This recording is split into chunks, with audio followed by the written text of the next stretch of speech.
గాక నాది వచ్చిన సాక్షి నేను చెప్పి ముగించుకొని వాక్యాన్ని మనం వెళదాము. మాకి 2012లో మాకు చిన్న ఇల్లు ఉండేది లింగాపూర్లో. 2009లో నేను ఈ ప్రాంతానికి సేవకు వచ్చాను. అప్పుడు ఒక అనాథాశ్రమం నడిపాను. సో మన దగ్గర ఒక 13 మంది పిల్లలు ఉన్నారు. అందులో ఒక పిల్ల మన రెబేక, 100 మంది 13లో రెబేక ఒకటి కూడా. కాకపోతే ఒకరు కోయంబత్తూరు నుంచి ఒకరు వచ్చారు, ఒక లేడీ, మీరు అనాథాశ్రమం సాయం చేయండి, మీకు నేను సహాయం చేస్తానని చెప్పి 6 నెలలు చేసిన తర్వాత ఆపేశారు. మన మధ్యలో మనం ఆపలేము కదా, ఆపగల మధ్యలో పిల్లలు చదువు ఆగిపోతుంది కదా అనేసి నేను కొన్ని సంవత్సరాలు 4-5 సంవత్సరాలు అనాథాశ్రమం నేను అది 4 ఇయర్స్కి నేను దగ్గర ఫోటో వేస్తాను. నడిపినప్పుడు ఆ రోజుల్లో సంఘం ఉండేది కాదు, ఎవరు పరిచయం లేరు, చాలా అప్పు అయిపోయింది. అనాథాశ్రమం కొరకు సేవ కొరకు అప్పు అయిపోయింది. మా నాన్నగారు లింగాపూర్లో ఒక ఇల్లు ఇచ్చుండే, మాకు చిన్న ఒక ఇల్లు ఉండేది లింగాపూర్లో, మాకు సొంత ఇల్లు ఉండేది. మా నాన్నగారు నాకు ఇస్తే నేను దాన్ని అమ్మేస్తాను. అమ్మేసి సేవ నిమిత్తము సేవ కొరకు అమ్మేసి అప్పులు కట్టేసి ఆ ఇల్లుని అమ్మేశాను. అమ్మేసిన తర్వాత సుమారు ఇప్పటికి దగ్గర 13 సంవత్సరాలు నేను ఇల్లు అమ్మి ఒకరోజు కూడా మా ఇంటి దగ్గరికి నేను వెళ్ళలేదు. అది చూసినప్పుడు నాకు చాలా బాధ అవుతుంది, ఒక పూర్వీకుల ఆస్తి. ఆ తర్వాత ఇక జీవితంలో మనం ఇల్లు కట్టలేమలే అని అనుకున్నాను. అందులో మధ్యలో చాలా ఇబ్బందులు, ఇరుకులు, ఎన్నో కష్టాలు వచ్చి మన జీవితంలో మనం ఇల్లు కట్టగలమా, మనకి ఆ శ్రమను చూపిస్తాడా అని ఆలోచనకు కూడా దేవుడు కృపబెట్టి ఇంకా మన దగ్గర మనని దేవుడు ప్రేమించి 2024 నవంబర్ 10వ తారీఖు మన మధ్యలో ఉన్న దైవజనాన్ని దేవుడు పంపించాడు. ఆమె మన దైవజనాలు మన మధ్యలో, మన ప్రస్తుతం మన మధ్యలో వచ్చిన తర్వాత దేవుడు సేవలో కుటుంబంలో ఎన్నో మార్పులు తెచ్చారు దేవుడు. హల్లెలూయా. ఒకవేళ అయ్యగారికి ఆ మార్పు తెలుసు, మీకు తెలుసు ఆ మార్పులు ఏంటి. హల్లెలూయా. హల్లెలూయా. అయ్యగారికి తెలియదు. ఒకవేళ అయ్యగారు చెప్తే అయ్యగారిని మెప్పిస్తున్నానేమో అనుకుంటారు, కానీ అది వేరే మాట. అయితే నాతో ఉన్న వాళ్ళకి మీకు సత్యం తెలుసు, నేను చెప్పేది నిజమే అనేసి. హల్లెలూయా. వ్యక్తిని మెప్పించడం కొరకు కాదు, అయ్యగారు ద్వారా దేవుడు చేసిన నేను కొరకు సత్యం సృష్టిస్తున్నాను. హల్లెలూయా. నవంబర్ 10వ తారీఖు 2024లో అయ్యగారు ఈ ప్రాంతానికి వచ్చారు. అయ్యగారు వచ్చిన తర్వాత దేవుడు అయ్యగారు ప్రాంతం ద్వారా అయ్యగారు ఒక ఆలోచన, ఒక కౌన్సిలింగ్, ఒక మార్గము, ఆయన ఒక ఆలోచన ద్వారా ఈ సేవలో మెల్లిగా దేవుడు మార్పులు తెస్తా ఉన్నాడు. హల్లెలూయా. హల్లెలూయా. ఎన్నో మార్పులు తెచ్చాడు దేవుడు. అందులో ఒక మార్పు ఏంటంటే గత 3 వారాల క్రితట మనం అందరూ సంఘంగా వెళ్ళి అక్కడ ప్రార్థన చేశాం కదండి. దాని ముందు అయ్యగారు నిలబడి అయ్యగారు ఏం ప్రేయర్ చేశారంటే, మేము ఇల్లు ఓపెన్ చేసుకుని అయ్యగారు ప్రేయర్ చేశాం. ఎలా చేశారండి ఆయన? దేవా ఇల్లు కడుతూ డబ్బులు ఇవ్వని చేయలేదా, డబ్బు సాయం చేయలేదు. మేము ఈరోజు రిబన్ కట్ చేస్తున్నామని అయ్యగారు మరి సంఘం మనం అందరికీ అక్కడ ప్రార్థన చేశాము. ఆ ప్రార్థన ఫలంగా ఈరోజు ఒక్క రూమ్ కట్టడానికి దేవుడు సహాయం చేశాము. హల్లెలూయా. హల్లెలూయా. ఒకవేళ మీకు కొందరి చప్పట్లు కొట్టారు.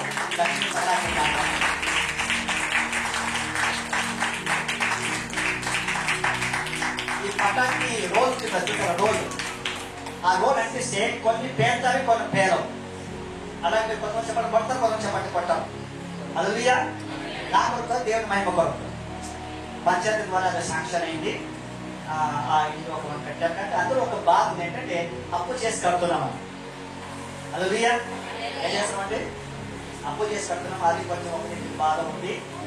కాకపోతే ఒకరు రెడీ, దేవుడు కుటుంబంలో ఒకరు దేవుడు ఇచ్చినారు. రాను రోజుల్లో అది మా ప్లాన్ కాదు, అది ప్లాన్ కాదు, కొంచెం ఇంకా ఎక్స్టెండ్ చేయాలి, ఇంకా బెడ్రూమ్ సేవకులు వస్తే అని వ్యవస్థ అనుకున్నాము. కానీ మన తలంపులు వేరే, దేవుని తలంపులు వేరే. ఆమె మన ఆలోచనలు వేరే, దేవుని ఆలోచనలు వేరే. మన మార్గాలు వేరే, దేవుని మార్గాలు వేరే. కాబట్టి దేవుడు ఏం చేస్తాడో అదే మనం అంగీకరించాలి. హల్లెలూయా. అప్పుడు బేస్మెంట్ వేసినాం, ఫౌండేషన్ వేసినాము, అది అప్పు చేసి వేసాము. అప్పు కట్టుకోదా, అది మాత్రం అదొకటి మనకి ఒక బాధ. అది తప్పితే అదొక సంతోషం. చాలా సంవత్సరాల తర్వాత మాకని ఒక చిన్న మాకు మైసూర్ ప్యాలెస్ కట్టేది నాకు ఫీల్, నా మనసులో ఫీల్. హల్లెలూయా. అది చెప్పండి పెట్టండి. నా మనసులో ఎలా ఫీల్ అంటే ఇదే నాకు మైసూర్ ప్యాలెస్ ఫీల్ అవుతుంది. నా మనసులో ఆడవాలంటే ఇది నాకు ఫీల్. ఎందుకంటే ఎన్నో సంవత్సరాలు సొంత లేక చాలా బాగా తిరిగి తిరిగి తిరిగి ఒకలాగా చాలా ఎసిగిపోయింది. అది దేవుడు ఒక్కరమైనా అది శ్రేష్టమైనది దేవుడు ఇస్తాను. హల్లెలూయా. ముందు ఇంకా కొంచెం ఎక్స్టెండ్ చేయాలి.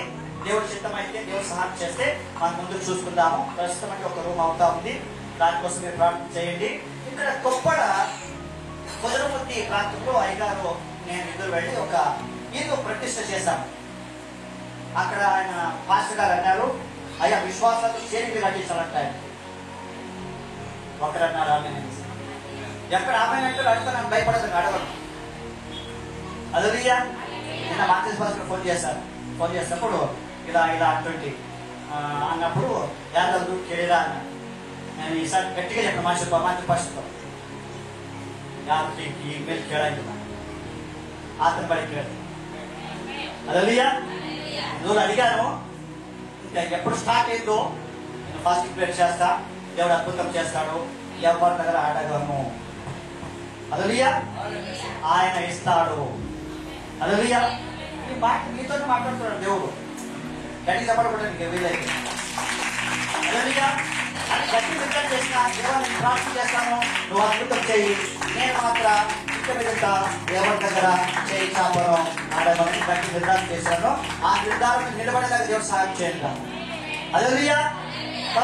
ఇల్లు కోసం ప్రార్థన చేయండి. దేవుడు దీవించిన గాక. నీకు కూడా ఇటువంటి మంచి ఇంట్లో దేవుడు ఇస్తాడు. హల్లెలూయా. దేవుడు నీకు రాను రోజులు గొప్ప కార్యం చేస్తాడు. మన మధ్యలో మన అయ్యగారు ఉన్నారు. అయ్యగారు గట్టిగా చప్పట్లు కొట్టి స్వాగతిస్తున్నాము. గట్టిగా ఏంటి చప్పట్లు.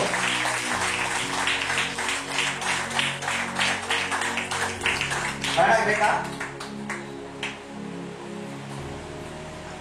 సరే. Praise the Lord. అందరూ ఇక్కడ ఉన్నట్లయితే ఒకసారి ప్రైజ్ లార్డ్ అంటే ಇಲ್ಲೇ ಇದ್ರೆ ಹೇಳಿ ಪ್ರೇಸ್ ಲಾರ್ಡ್ ಅಂತೇಳಿ.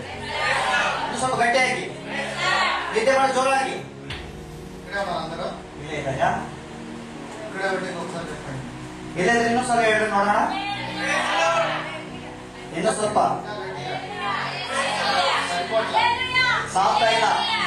बोलो यीशु मसीह की, बोलो यीशु मसीह की, बोलो यीशु मसीह की. సూపర్. బాగున్నారా? ಎಲ್ಲರೂ ಚೆನ್ನಾಗಿದ್ದೀರಾ? ప్రభు నామం పేరు ಯೇಸು ಕ್ರಿಸ್ತ ನಾಮದಲ್ಲಿ ನಿಮ್ಗೆಲ್ಲ ವಂದನೆಗಳು. ಶುಭಾಶಯಗಳನ್ನು ತಿಳಿಸುತ್ತೇನೆ. ನಾನು ವಂದನೆಗಳು ತಿಳಿಸುತ್ತೇನೆ. అలాగే నాకు ఈ అవకాశం ఇచ్చిన మోజెస్ గారికి కూడా, ನನಗೆ ಕೊಟ್ಟಂತ ಅವಕಾಶಕ್ಕಾಗಿ ಕೂಡ ದೇವರಿಗೆ ಸ್ತೋತ್ರ ಮಾಡ್ತೇನೆ. అలాగే స్థానిక సంఘానికి కూడా ನಿಮಗೂ ನಾನು ವಂದನೆ ಹೇಳ್ತೇನೆ. ఈ రోజు ప్రత్యేకంగా మీ మధ్యలోకి దేవుడు తోడుకు వచ్చాడు. ಇವತ್ತು ವಿಶೇಷವಾಗಿ ದೇವರು ನಿಮ್ಮ ಮಧ್ಯೆ ಕರ್ಕೊಂಡು ಬಂದಿದ್ದಾರೆ. సో ఈ రోజు మీతో దేవుడు కొన్ని మంచి మాటలు మాట్లాడబోతున్నాడు. ಇವತ್ತು ದೇವರು ನಿಮಗೆ ಒಳ್ಳೆ ಮಾತುಗಳು ಮಾತಾಡ್ತಾರೆ. వాక్యమును వినేటప్పుడు శ్రద్ధగా వినండి. ವಾಕ್ಯ ಕೇಳುವಾಗ ಶ್ರದ್ಧೆಯಿಂದ ಕೇಳಿ. ఎందుకంటే వినుడు వల్ల విశ్వాసం వస్తుంది. ಕೇಳುವುದರಿಂದ ನಂಬಿಕೆ ಹುಟ್ಟುತ್ತೆ. వాక్యం అంటే జ్ఞానము. ವಾಕ್ಯ ಅಂದರೆ ಜ್ಞಾನ. జ్ఞానం కలిగిన వాక్యం అంటే ಜ್ಞಾನವುಳ್ಳ ವಾಕ್ಯ ಕೇಳಿದರೆ మన ప్రతి దాని మీద ನಾವು ಎಲ್ಲದರ ಮೇಲೆ అధికారం పొందుకోవాలి. ಅಧಿಕಾರ ಇರುತ್ತೆ.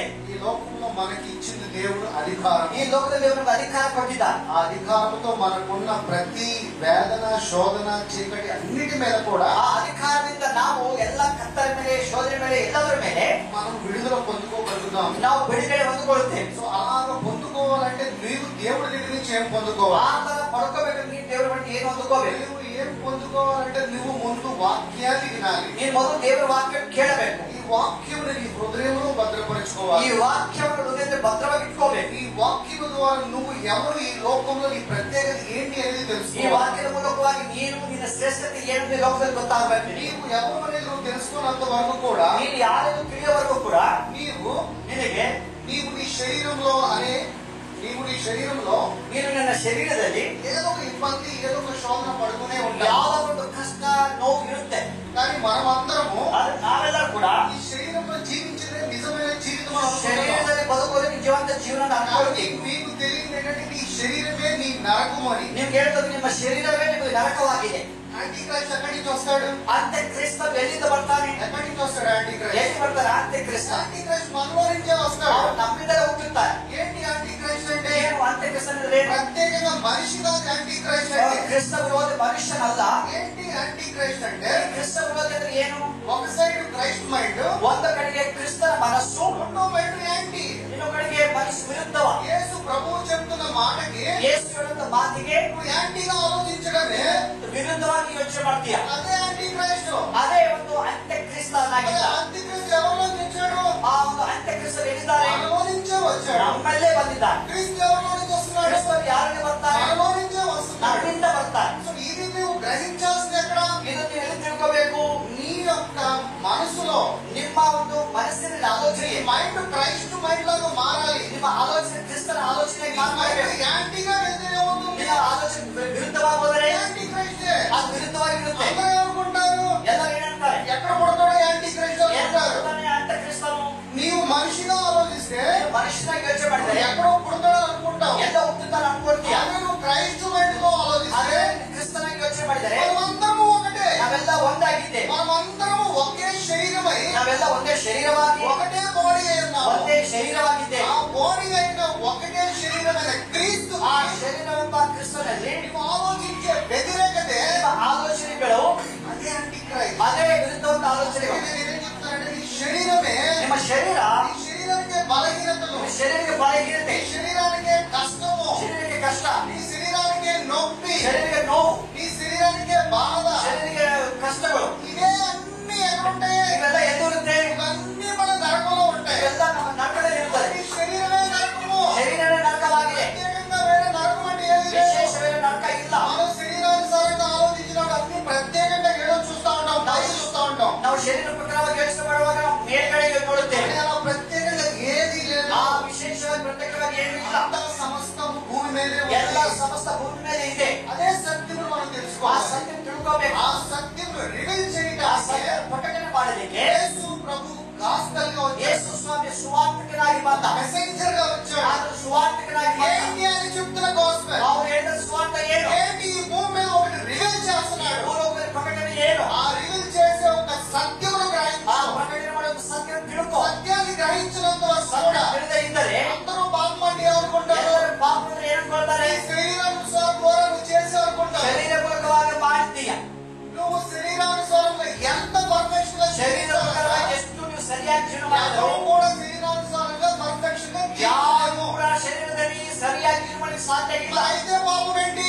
ಅಂದ್ರೆ ಪಾಪವೆಂದರೆ ಏನು? పాపం ఏంటి అని అంటే ಪಾಪವೆಂದರೆ నీవు ప్రభు గురించి తెలుసుకోకపోవడమే. ನೀವು ದೇವರ ಬಗ್ಗೆ ತಿಳ್ಕೊಳ್ಳದೆ ಇರೋದೇ. దేవుడిచ్చిన జ్ఞానము ద్వారా నీవు ఆలోచించకపోవడమే. ದೇವರ ಜ್ಞಾನದಿಂದ ಆಲೋಚನೆ ಮಾಡದೇ ಇರೋದ್ರಿಂದ అదేమి వినను, ನಾನೇನು ಕೇಳೋದಿಲ್ಲ. అదంతా వద్దు, ಅದೆಲ್ಲ ಬೇಕಾಗಿಲ್ಲ. నాదో గుడికి వెళ్తున్నాను, ನಾನು ಬಾಗಿಲು ಗುಡಿಗೆ ಹೋಗ್ತೀನಿ. నేను ప్రభు వలలో ನಾನು పాల్పంచుకుంటున్నాను, ಭಾಗ್ಯ ಆಗ್ತೇನೆ. నేను దశంభాగం ఇస్తున్నాను, ನಾನು ದಶಮಾನ ಕೊಡ್ತೇನೆ. నేను ఉపవాసం ನಾನು ఉంటున్నాను. ಉಪವಾಸ ಮಾಡ್ತೇನೆ. ఎంత నీ శరీరానికి, ಎಲ್ಲ ಶರೀರಕ್ಕೆ నీ శరీర సాటిస్ఫాక్షన్ కోసమే. ಶರೀರದ ತೃಪ್ತಿಗಾಗಿ మరి నీవు అంతరంగ పురుషుడు కొరకు ఏం ನೀನು చేస్తున్నావు? ನಿನ್ನ ಆಂತರಿಕ ಪುರುಷನಿಗಾಗಿ ಏನ್ ప్రభువును ಮಾಡ್ತೀಯ? నడవడానికి, ప్రభువును ದೇವರ జీవించడానికి ఏం చేస్తున్నావు? ನಡೆಯುವುದಕ್ಕಾಗಿ ದೇವರ ಸಂಗಡ ಜೀವಿಸುವುದಕ್ಕಾಗಿ ఇక్కడ రెండు క్యారెక్టర్స్ ఉన్నాయి. ಇಲ್ಲಿ ಎರಡು ಗುಣಗಳಿದೆ. ఒక క్యారెక్టర్ బయట, ಒಂದು ಗುಣ ಹೊರಗಡೆ, ఒక క్యారెక్టర్ లోన. ಒಂದು ಗುಣ ಒಳಗಡೆ. ఏ క్యారెక్టర్ నిజమో? ಯಾವ ಗುಣ ನಿಜ? మనం ఇక్కడ వచ్చి కూర్చుంటున్నాం ನಾವು కదా. ಕೂತ್ಕೊಂಡಿದ್ದೇವೆ. మరి ఏ క్యారెక్టర్ బతికించాలని ನಾವು కూర్చుంటున్నాం? ಯಾವ ಗುಣವನ್ನು ಬದಲಿಸಬೇಕು బయట ಕೂತಿದ್ದೇವೆ? క్యారెక్టర్ నా ಒಳಗಂತ ಗುಣನ కాదు కదా, ಅದು ಅಲ್ಲ, లోన వాడి కదా. ಒಳಗಡೆ ಇರೋಲ್ಲ. మరి అదే నిజమైనప్పుడు ಅದು ನಿಜವಾದರೆ మరి ఈ క్యారెక్టర్ గురించి ఎందుకు వరి? ಈ గుಣದ ಬಗ್ಗೆ ಯಾಕೆ?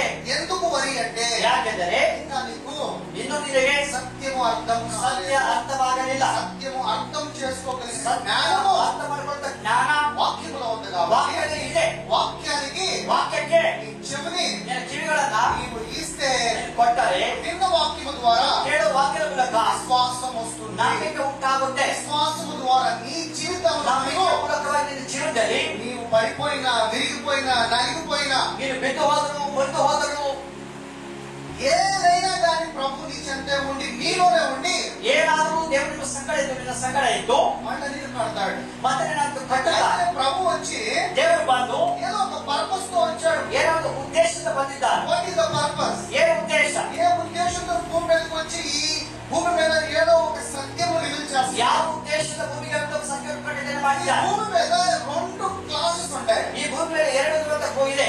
అంటే ಎರಡು క్లాస్ ఆఫ్ డివైన్ డిరెక్షన్ కలిగిన మనుషులు ఉంటారు. 2 ವಿಭಾಗದ ವ್ಯಕ್ತಿಗಳಿರ್ತಾರೆ. ఎవరు? ಯಾವ 2 ವಿಭಾಗ? ఒకళ్ళు పేదవాళ్ళు, ಒಬ್ಬರು ಬಡವರು, ఒకళ్ళు ధనవంతులు. ಒಬ್ಬರು ಶ್ರೀಮಂತರು. ఇప్పుడు దేవుడు ఎవరి కోసం వచ్చా అన్నాడు? ಈಗ ದೇವರು ಯಾರ ಸಲುವಾಗಿ ಬಂದರು? దేవుడు నీతిమంతుల కోసం వచ్చా అన్నాడా, లేకపోతే విరిగి నలిగిన హృదయం కోసం వచ్చాడా? ದೇವರು ನೀತಿವಂತರಿಗಾಗಿ ಬಂದು ಹೇಳಿದ್ರ ಅಥವಾ ಒಡೆದು ಹೋದಂತ ಹೃದಯಕ್ಕಾಗಿ ಬಂದರ? ముఖేష్ అంబానీ ఉన్నాడు అనుకోండి. ಈಗ ಮುಖೇಶ್ ಅಂಬಾನಿ ಇದ್ದಾನೆ. అతనికి నువ్వు వెళ్ళి ఈ గాస్పెల్ చెప్పావు, ಅವರಿಗೆ ನೀವು ಸುವಾರ್ತೆ ಹೇಳಿದರೆ, నేను ఆల్రెడీ రీచ్, ನಾನು ಈಗಾಗಲೇ ನಾನು ಐಶ್ವರ್ಯವಾಗಿದ್ದೆ, దేవుడితో ఏ పని లేదు, ನನಗೆ ದೇವರ ಸಂಗಡ ಕೆಲಸ ಇಲ್ಲ. మరి ఏమి మరి అలాంటి వాళ్ళకి దేవుడు అక్కర్లేదన్నట్లుగా ఉంటారు. ಅಂತವ್ರ ಜನರು ದೇವರು ಬೇಕಾಗಿರ್ತಾರೆ. మరి దేవుడు ఎవరు కావాలి? ದೇವರಿಗೆ ಯಾರು ಬೇಕು? దేవుడు మిమ్మల్ని ఎందుకు ఎన్నుకున్నాడు? ದೇವರು ಯಾಕೆ ನಿಮ್ಮನ್ನು ಆರಿಸಿಕೊಂಡಿದ್ದಾರೆ? ఎందుకు పేదవారిని, ಯಾಕೆ ಬಡವರನ್ನ, పాపుల్ని, ಪಾಪಿಗಳನ್ನ, విరిగి నలిగిన హృదయం వారిని, ಮುರಿದು ಹೋದಂತ ಹೃದಯಗಳನ್ನ ఎందుకు వారిని ఎన్నుకున్నాడు? ಯಾಕೆ ಅವರನ್ನ ಮಾತ್ರ ಆರಿಸಿಕೊಳ್ತಾನೆ? ఎందుకంటే ప్రభు చిత్తము దాని వెనక ఉన్నది. ಯಾಕಂದ್ರೆ ದೇವರ ಚಿತ್ತ ಹಿಂದುಗಡೆ ಇದೆ. అందుకే ప్రభు ఎవరంటే నీతిమంతుల కోసం రాలేదు, ಅದಕ್ಕೆ ದೇವರು ನಾವು ನೀತಿವಂತರಿಗಾಗಿ ಬಂದಿಲ್ಲ, నేను వచ్చినది విరిగి నలిగిన హృదయం వారికి. ಮುರಿದು ಹೋದಂತ హృదಯಕ್ಕಾಗಿ. దేవుని యొక్క రాజ్యం ఎవరిదంటే, ದೇವರ ರಾಜ್ಯ ಯಾರದು? ఎవరిదంటే ఈ విరిగి నలిగిన హృదయం వారిదే. ದೇವರ ರಾಜ್ಯ ಯಾರಂದ್ರೆ ಮುರಿದು ಹೋದಂತ ಹೃದಯಗಳಿಗೆ. ధనవంతులది దేవుని రాజ్యము కాదండి. ಶ್ರೀಮಂತರಿಗೆ ದೇವರ ರಾಜ್ಯ ಅಲ್ಲ. ఇక్కడ ಇಲ್ಲಿ నీవు గనక ಒಂದು ವೇಳೆ నీవు ఆల్రెడీ ధనవంతుడు ఎక్కడ?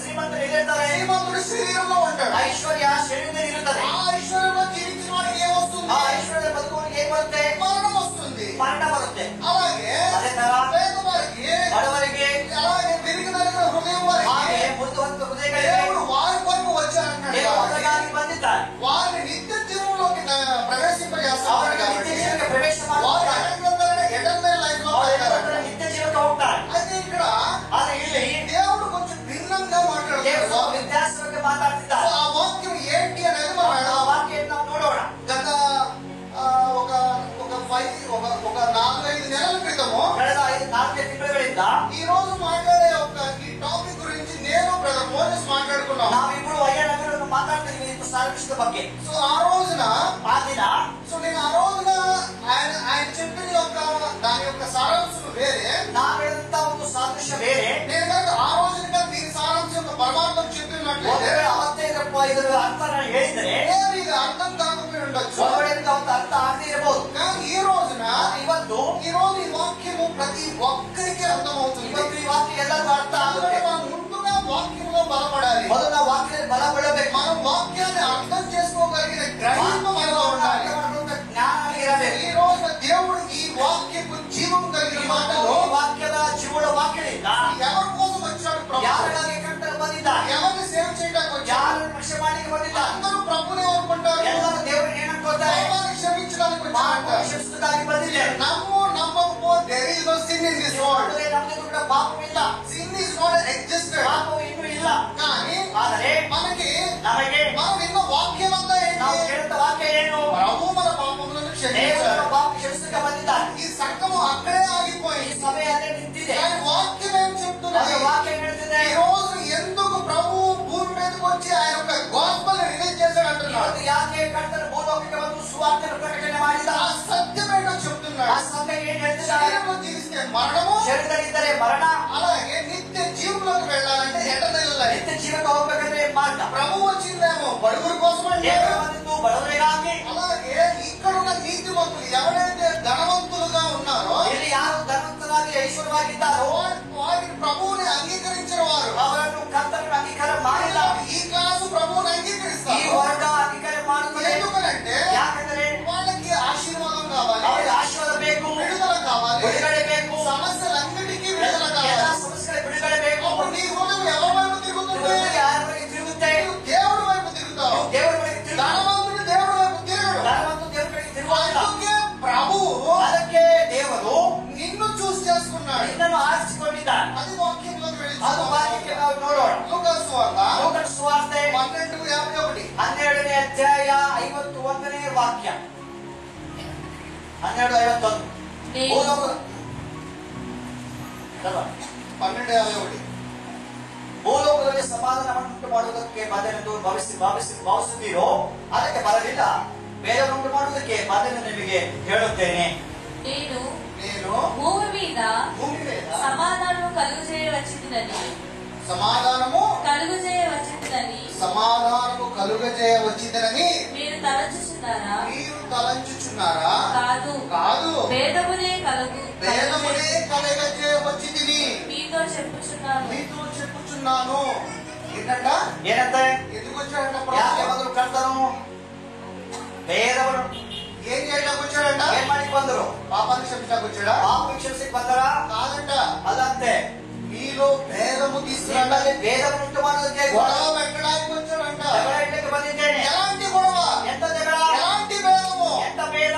ఈ వాక్యములో ఉన్న యొక్క పరమార్థం ఏంటి? ಈ ವಾಕ್ಯದ ಅರ್ಥ ಏನು? ఈ వాక్యములో ఉన్న ಈ ವಾಕ್ಯದಲ್ಲಿರುವ ఆన్సర్ ఏంటి? ಉತ್ತರ ಏನು? మన మధ్యలో వచ్చి ನಮ್ಮ ಮಧ್ಯದಲ್ಲಿ ಬಂದು గొడవ పెట్టి సపరేట్ చేస్తాడు. ಭೇದ ಉಂಟು ಮಾಡಿ ಬೇರ್ಪಡಿಸುತ್ತಾರೆ. ఎందుకు ఆయన సమాధానం ఈ భూమి మీద ಯಾಕೆ ಸಮಾಧಾನ ಕೊಡಲಿಲ್ಲ ಭೂಲೋಕದಲ್ಲಿ? అంటాము? ನಾವೇನಂತೀವಿ? ఈ భూమి మీద సమాధానం ఎవరి దగ్గర ಈ ఉందంట? ಭೂಮಿ ಮೇಲೆ ಸಮಾಧಾನ ಯಾರ ಬಳಿ ಇದೆ? ప్రభువులో ఉందంట. ದೇವರಲ್ಲಿ ಇದೆ. మరి ఇక్కడ ఏంటి వ్యతిరేకంగా మాట్లాడుతున్నాడు? ಇದೇ ವಾಕ್ಯ ವ್ಯತ್ಯಾಸವಾಗಿದೆ. ఆయన మాట్లాడే దాంట్లో ఉన్న ఆన్సర్ ఏంటి? ಆತನ ಮಾತುಂಟ ಉತ್ತರ ಏನು? ఆయన మాట్లాడే దాంట్లో నిజమైన సత్యమైన ఆన్సర్ ఉన్నది. ಆತನ ಮಾತಿನಲ್ಲಿ ನಿಜವಾಗಿ ಸತ್ಯ ಇದೆ. కానీ ప్రభువుని ఎలా చూస్తాము? ದೇವರನ್ನು ಹೇಗೆ ನೋಡ್ತೀಯಾ? ఆ పాపాన్ని క్షమించేవాడుగా చూస్తాము. క్షమిಸುವುದಾಗಿದ್ದೀಯಾ? ప్రభు చెప్తున్నాడు నీ పాపాన్ని క్షమించడానికి కాదు, ದೇವರಲ್ಲಿ ಪಾಪ ಕ್ಷಮಿಸುವುದಾಗಲ್ಲ, భేదమును పుట్టించడానికి. ನಿಮ್ಮಲ್ಲಿ ಭೇದ ಉಂಟು ಮಾಡುವುದಕ್ಕಾಗಿ. సో ఎలాంటి భేదం ಎಂತ పుట్టిస్తావు? ಭೇದ ಉಂಟು ಮಾಡಲಿಕ್ಕೆ? ఎందుకు భేదమును ಯಾಕೆ పుట్టిస్తావు? ಭೇದ ಉಂಟಾಗಬೇಕು? ఈ రోజు వాక్యం మీతో ಇವತ್ತು మాట్లాడబోతుంది. ವಾಕ್ಯ ನಿಮ್ಮ ಸಂಗಡ ಮಾತಾಡಿಸುವ. మత్తయి సువార్త 10 ಮತ್ತಾಯ ಸುವಾರ್ತೆ 10ನೇ ಅಧ್ಯಾಯ 14ನೇ ವಾಕ್ಯ. మత్తయి సువార్త 10వ అధ్యాయము 10ನೇ ಅಧ್ಯಾಯ 34వ వచనము. 34ನೇ ವಾಕ್ಯ. ಭೂಲೋಕದ ಮೇಲೆ ಸಮಾಧಾನ ಹುಟ್ಟಿಸುವುದಕ್ಕೆ ಬಂದೆಂದು ನೆನೆಸಬೇಡಿರಿ. ಸಮಾಧಾನ నేను భూమి మీదకి నేను భూమి మీదకి సమాధానము పంపవచ్చునని సమాధానము పంపవచ్చునని తలంచుకుడి మీరు తలంచకుడి. ನೆನೆಸಬೇಡಿರಿ. ఖడ్గమునే గాని ఖడ్గమునే గాని సమాధానమును పంపుటకు సమాధానమును పంపుటకు నేను రాలేదు. నేను రాలేదు. రాలేదు. ఏం తీసుకొచ్చాడంట? ಏನು ಬೇಕಂತ ದೇವರು ఖడ్గాన్ని తీసుకొచ్చాడు. ಖಡ್ಗವನ್ನು ತಂದರು. అది ఎలాగా? ಅದು ಹೇಗೆ? సమాధానం అంటే యేసు ప్రభు. ಸಮಾಧಾನ ಯೇಸು ಕ್ರಿಸ್ತನಾಗಿಲ್ಲ. యేసు ప్రభు ఇక్కడ ఏమంటున్నాడు? ಯೇಸು ಹೇಳಿದ್ದಾರೆ, సమాధానం తీసుకురాడు. ನಾನು ಸಮಾಧಾನ ಹುಟ್ಟಿಸುವುದಕ್ಕೆ ಬಂದಿಲ್ಲ, నీలో భేదమును ನಿಮ್ಮ ಮೇಲೆ ಭೇದ ಹುಟ್ಟಿಸುವುದಾಗಿ నీ మధ్యకి ఖడ్గములతో వచ్చాను. ನಿಮ್ಮ ಮಧ್ಯದಲ್ಲಿ ಖಡ್ಗ ತಂದಿದ್ದೇನೆ. ఏంటి ఖడ్గము? ಏನ್ ಖಡ್ಗ? ఎవరు చెప్పగలరా? ಯಾರು ಹೇಳ್ತೀರ ಖಡ್ಗ? ವಾಕ್ಯ ಎಂಬ ಖಡ್ಗ. వాక్యమైన ఖడ్గము. ಎಸ್, ವಾಕ್ಯ ಎಂಬ ಖಡ್ಗ ತಂದಿದ್ದೇನೆ.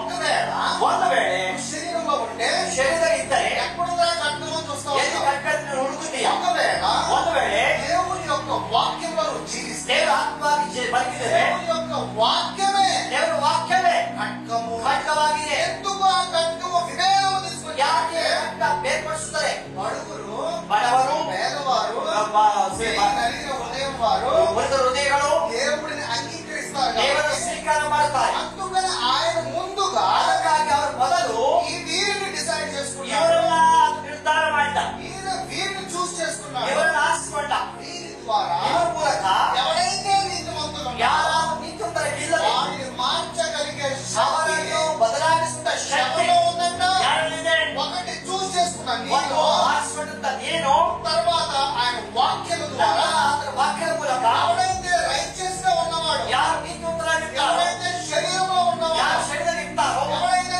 ధనవంతుడు ಯಾರು అనుకుంటారో, ಧನವಂತರ ಅನ್ಕೋತಾರೋ, ధనవంతుడు ముందు ఉన్న బలహీనుడు ಆ ద్వారా, ಬಲಹೀನ ಬಲವಂತ ಸಂಗಡ ಬಲಹೀನ ఆ ಸಂಗಡ, బలహీనుడి ద్వారా అద్భుతాలు, సైన్స్, వండర్లు ಆ చేశారు. ಬಲಹೀನ ಸಂಗಡ ಅದ್ಭುತಗಳು ಸೂಚಕ ಕಾರ್ಯಗಳು ನಡೀತದೆ. ఈ ధనవంతుడు వారిని చూసి ಈ ಶ್ರೀಮಂತರವರನ್ನು ನೋಡಿ భయపడే విధంగా, ಭಯಪಡುವ ಹಾಗೆ అట్లాంటి విధంగా వాక్యము ద్వారా ಅಂತ ವಾಕ್ಯದ ಮೂಲಕವಾಗಿ ఒక సైడ్ ಒಂದು ಕಡೆ క్రైస్ట్ మైండ్, ಕ್ರಿಸ್ತನ ಆಲೋಚನೆ, మైండ్ మీరే, ಆ ಕ್ರಿಸ್ತನ ಆಲೋಚನೆ ನೀವೇ. ఇంకో సైడ్ యాంటీ క్రైస్ట్, ಇನ್ನೊಂದು ಕ್ರಿಸ್ತನಿಗೆ ವಿರುದ್ಧವಾದ ಆಲೋಚನೆ. ఎవరైతే క్రీస్తుని విరుద్ధంగా ఆలోచిస్తారో, ಯಾರು ಕ್ರಿಸ್ತನ ವಿರುದ್ಧವಾಗಿ ಯೋಚನೆ వాళ్ళే ಮಾಡ್ತಾರೋ యాంటీ క్రైస్ట్. ಅವರು ದೇವರ ವಿರೋಧಿಗಳಾಗಿದ್ದಾರೆ. క్రీస్తుకు విరోధిగా ಕ್ರಿಸ್ತನ ವಿರೋಧಿಗಳು ఆలోచించేవాడిని, ಆಲೋಚನೆ ಮಾಡುವವರು, క్రీస్తులాగా ఆలోచించేవాడిని ಕ್ರಿಸ್ತನ ಸಂಕಟ ಯೋಚನೆ ಮಾಡುವವರು. మార్చేది ఎలాగంటే, ಅದು ಬದಲಾವಣೆ ಹೇಗೆ? బలహీనంగా ఉన్న నీవు ಬಲಹೀನವಾದ ನೀವು వండర్స్, సైన్స్ ನಿಮ್ಮ ಮೂಲಕವಾಗಿ ಅದ್ಭುತಗಳ ಸೂಚನೆ ఎవరైతే ಮಾಡ್ತಾರೆ. యాంటీ క్రైస్ట్ గా ఉండి నేను ధనవంతుడను ಯಾರು ದೇವರಿಗೆ ವಿರುದ್ಧವಾಗಿ ಶ್ರೀಮಂತರಾಗ್ತಾರೋ మార్పు చెందేలా ಅವರು ಬದಲಾಗುವ ಆಗುವ ರೀತಿಯಲ್ಲಿ అందుకని ఈ రెండు విభాగం కలిగిన జాతుల మధ్య ಅದಕ್ಕೆ ಎರಡು ವಿಭಾಗವಾದ ಜನರ ಸಂಗಡ వాక్యమైన భేదమును తీసుకొచ్చి ವಾಕ್ಯವೆಂಬ ಭೇದ ಉಂಟಾಯಿತು. వాక్యము ద్వారా సపరేట్ అవుతున్నాం. ವಾಕ್ಯದ ಮೂಲಕವಾಗಿ ಬೇರ್ಪಟ್ಟು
ಹಣ ಕೇಳ್ತಾ ಇದೀಯ, ಆ ಡಬ್ಬು ಎక్కడ ఉందంటున్నాడు? ಆ ಹಣ ಎಲ್ಲಿದೆ? ఈ పాదాల కింద ನಿನ್ನ ಕಾಲ್ ಕೆಳಗಡೆ ಇದೆ. పాదాల కింద ఉన్న దానిని మనం పైన పెట్టుకుని ಕಾಲ್ ಕೆಳಗಡೆ ಮೇಲೆ ಇಟ್ಕೊಂಡು మనము ನಾವು సత్యమును తెలుసుకోకుండా ತಿಳ್ಕೊಳ್ಳದೆ దేవుని యొక్క శక్తిని ದೇವರ ಶಕ್ತಿಯನ್ನ మనం పొందుకోవట్లేదు. ನಾವು ಹೊಂದಿಕೊಳ್ತಾ ಇಲ್ಲ. దేవుడు చెప్పాడు, ದೇವರು ಹೇಳ್ತಿದ್ದಾರೆ, పరలోక రాజ్యము మాటలతో కాదు ಪರಲೋಕ కానీ ರಾಜ್ಯ ಮಾತಿನಿಂದ ಅಲ್ಲ, పరలోక రాజ్యము దేవుని యొక్క శక్తితో. ಪರಲೋಕ ರಾಜ್ಯ ದೇವರ ಶಕ್ತಿ ಇದೆ. ఎక్కడ ఉన్నది పరలోక ಎಲ್ಲಿದೆ రాజ్యం? ಪರಲೋಕ ರಾಜ್ಯ?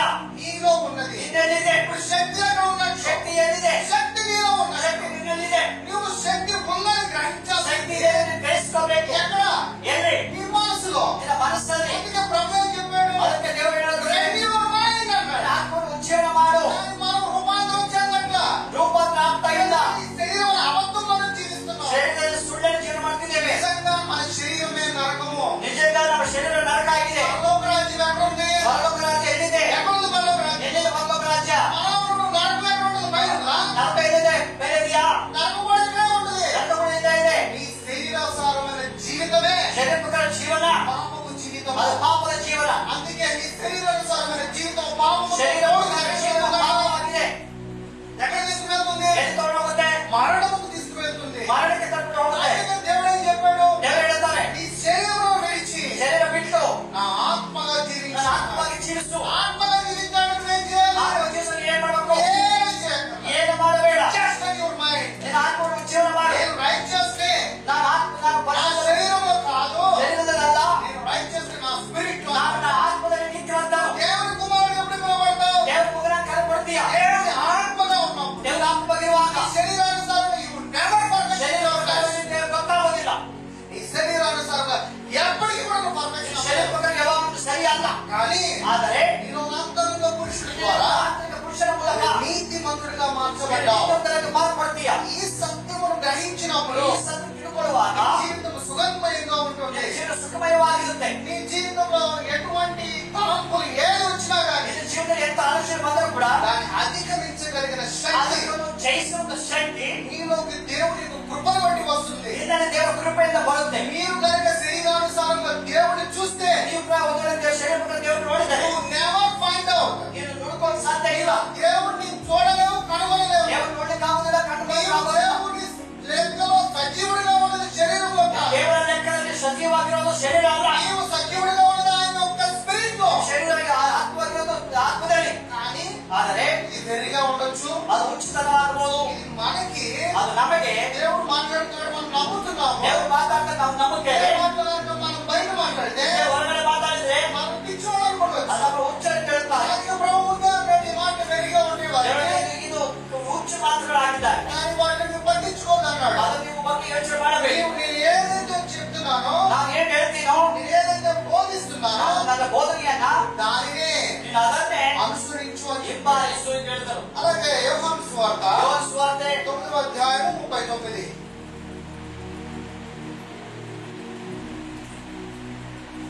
అప్పుడు యేసు అప్పుడు యేసు చూడని వారు చూడవలెను, చూడని వారు చూడవలెను, చూచువారు గుడ్డివారు కావలెను. చూచువారు ఏమై ఉండాలంట?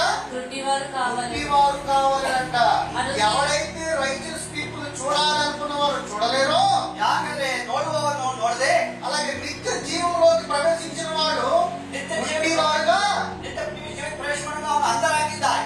ఎలా ఉన్నారంట? ಹೇಗಿದ್ದಾರೆ? ಅಂಧರಾಗಿದ್ದಾರೆ. ఎందుకంటే వారు నిత్య జీవనం చూసామా? ಅವ್ರು ನಿತ್ಯ ಜೀವನ ನೋಡಿದಾರಾ? మన ప్రభు ద్వారా నిత్య జీవనంలోకి వెళుతున్నారు మనం చూసామా? ನಾವು ಕರ್ತನ ಮೂಲಕವಾಗಿ ನಿತ್ಯ ಜೀವನ మన ನೋಡಿದ್ದೀವಾ? విశ్వాసంతో, ನಮ್ಮ ನಂಬಿಕೆಯಲ್ಲಿ ఆ విశ్వాసంతో మనం చూస్తున్నాము. ಆ ನಂಬಿಕೆ ನೋಡ್ತಿದ್ದೇವೆ. అలాంటి వారు పుట్టివారుగా ఉన్నారంట. ಅಂತವರು ಏನಾಗಿದ್ದಾರೆ? అంటే ಅಂಧರಾಗಿದ್ದಾರೆ. కళ్ళ ముందు కనబడుకోకుండానే ಕಣ್ಣು ಕಾಣದೆ సమస్తము నీలోనే ఉంది, నా ముందే ఉందని నమ్ముచు ಎಲ್ಲವೂ ನನ್ನಲ್ಲಿದೆ, ನನ್ನ ಮುಂದೆ ಇದೆ ಅಂತ ನಂಬುತ್ತಾ పుట్టివారుగా చూసినట్టుగా ಅವರು చూడవాలి. ಕುರುಡರಾಗಿ ನೋಡ್ತಿದ್ದಾರೆ. చూసేవారు ఎవరున్నారు? ನೋಡೋರು ಯಾರಿದ್ದಾರೆ? నీతివంతులు. ನೀತಿವಂತರು. కానీ వాడు ఏది చూడలేకపోతున్నారు? ಅವ್ರು ಏನ್ ನೋಡ್ತಾ ಇಲ್ಲ? ఆత్మానుసారమైన జీవితం, ಆತ್ಮಾನುಸಾರ ಜೀವನ ನೋಡ್ತಾ ಇಲ್ಲ. ఎటర్నల్ లైఫ్ ನಿತ್ಯ చూడలేకపోతున్నారు. ಜೀವನ ನೋಡ್ತಾ ಇಲ್ಲ. పుట్టివారుగా ఉన్న నీవు ಕುರುಡರಾಗಿರೋದು ನೀವು నువ్వు ఎటర్నల్ లైఫ్ చూస్తున్నావు. ನಿತ್ಯ ಜೀವನ ನೋಡ್ತಾ ಇದ್ದೀಯಾ? ఒకవేళ నీ శరీరంలో చూస్తే, ಮೊದಲು ಶರೀರ ನೋಡಿದರೆ నేను ఎక్కడ పుట్టివాడిని నేను చూస్తున్నాను, ನಾನಿಲ್ಲಿ ಅಂಧನಾಗಿದ್ದೆ ನೋಡ್ತಿದ್ದೀನಲ್ಲ, అసలు నువ్వు చూస్తున్నది అంతా కూడా అబద్ధము. ನೋಡೋದೆಲ್ಲ ಸುಳ್ಳು. అదే ప్రభు చెప్తున్నాడు. ಅದು ದೇವರು ಹೇಳ್ತಿದ್ದಾರೆ.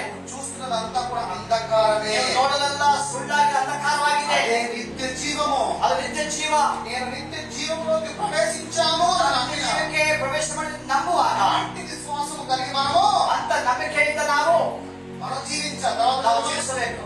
అను తీర్పు నిమిత్తము మన తీర్పు నిమిత్తము నేను ఈ లోకములకు వచ్చిందని చెప్పాను. ఈ లోకములోనికి వచ్చిందని పాపాలను చెప్పాను. రక్షించడానికి నేను రాలేదు. ಹಾ.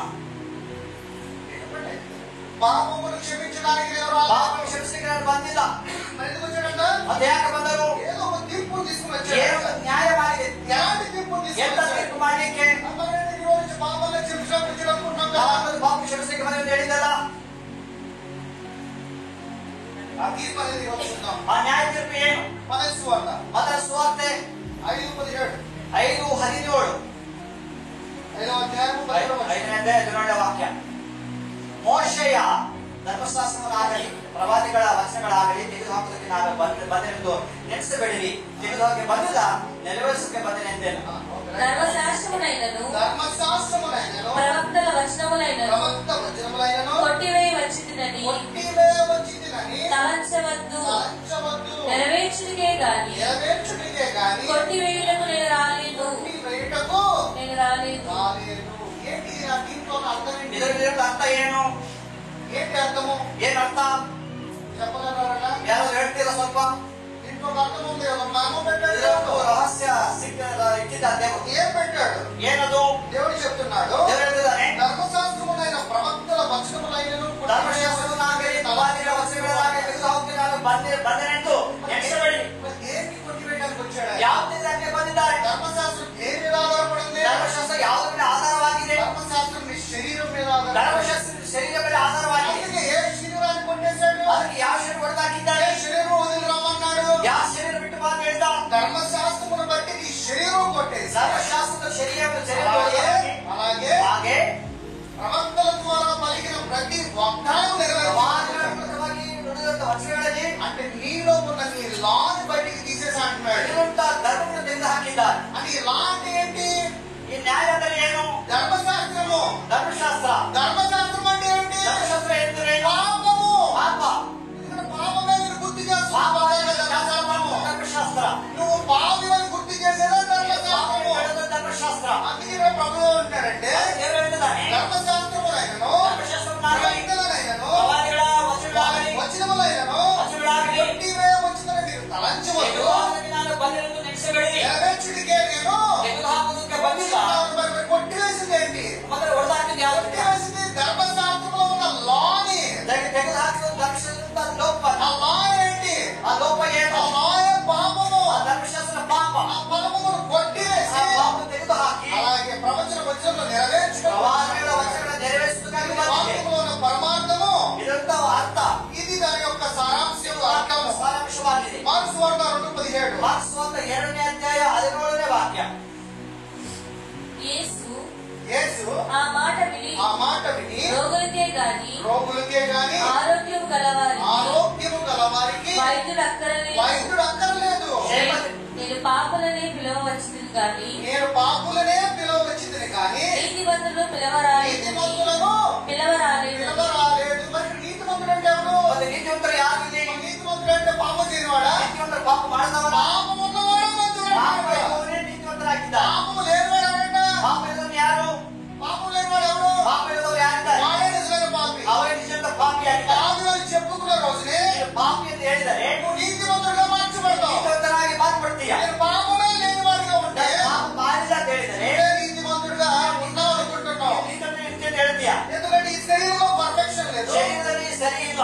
కానీ నువ్వు అనుకుంటావు ನೀನೇನ್ ಅನ್ಕೋತೀಯ? నేను నీతిమంతుడిగా అనుకుంటా. ನಾನು ನೀತಿಯನ್ನು ಅನ್ಕೋತೀಯ. కానీ ಆದರೆ మరి ప్రభు ఏం చెప్తున్నాడు? ದೇವರು ಹೇಳ್ತಾರೆ, నువ్వు పాపిగా ఉంటేనే నువ్వు ನೀನು నీతిమంతుడు. ಪಾಪಿಯಾಗಿದ್ದರೆ ಮಾತ್ರ ನೀತಿವಂತರಾಗಲಿಕ್ಕೆ ಸಾಧ್ಯ. అంటున్నాడు పాపులనే పిలవచ్చింది. ಅದಕ್ಕೆ ಹೇಳಿದ ದೇವರು ಹೇಳಿದ್ರೆ ಗೊತ್ತಾ? నీతిమంతులను పిలవరాలేదంటున్నాడు. ಆ ಪಾಪಿಗಳನ್ನು ಕರೆಯುವುದಕ್ಕೆ ಬಂದೆನೆಂದರು. మరి ఇదే కదా పాపం లేదో మీరు అనొచ్చు. ಈಗ ಹೇಳಿದ್ರಲ್ಲ ಪಾಪ ಇಲ್ಲ ಅಂತ ಹೇಳ್ತಾರಲ್ಲ. పాపం అంటేనే నీ శరీరము. ಪಾಪ ಅಂದ್ರೆ ಶರೀರ.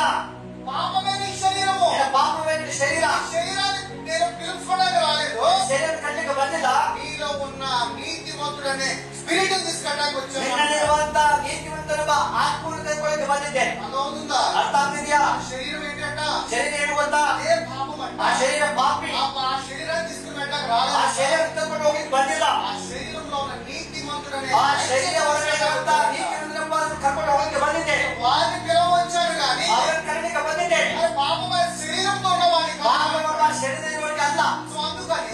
కానీ మనం గ్రహించాల్సింది ఏంటంటే ಎಂಬ ವಿಷಯ నువ్వే నీ హృదయాన్ని కఠినం చేసుకో. ನಿಮ್ಮಲ್ಲಿ ನೀವು ಹೃದಯ ಕಠಿಣ ಮಾಡಿ నేను పాపిని అని నువ్వే నువ్వు హృదయంలో ನಾನು గాయపడుతున్నావు. ಪಾಪಿ ಅಂತ ನೀನು ಗಾಯ ಮಾಡಿಕೊಂಡು నీవు నీతిమంతుడిని అని నీవు నీ హృదయంలో విశ్వసించిన ఎడల ನಾವು ನೀತಿವಂತರಲ್ಲಿ ಯೋಚನೆ ಮಾಡುವಾಗ నిజమైన రక్షణ అనేది ನಿಜವಾದ ರಕ್ಷಣೆ ಅದೇ అంటే బాప్తిజం తీసుకున్నాను ప్రభు బలలో పాల్చుకున్నాను కాదు.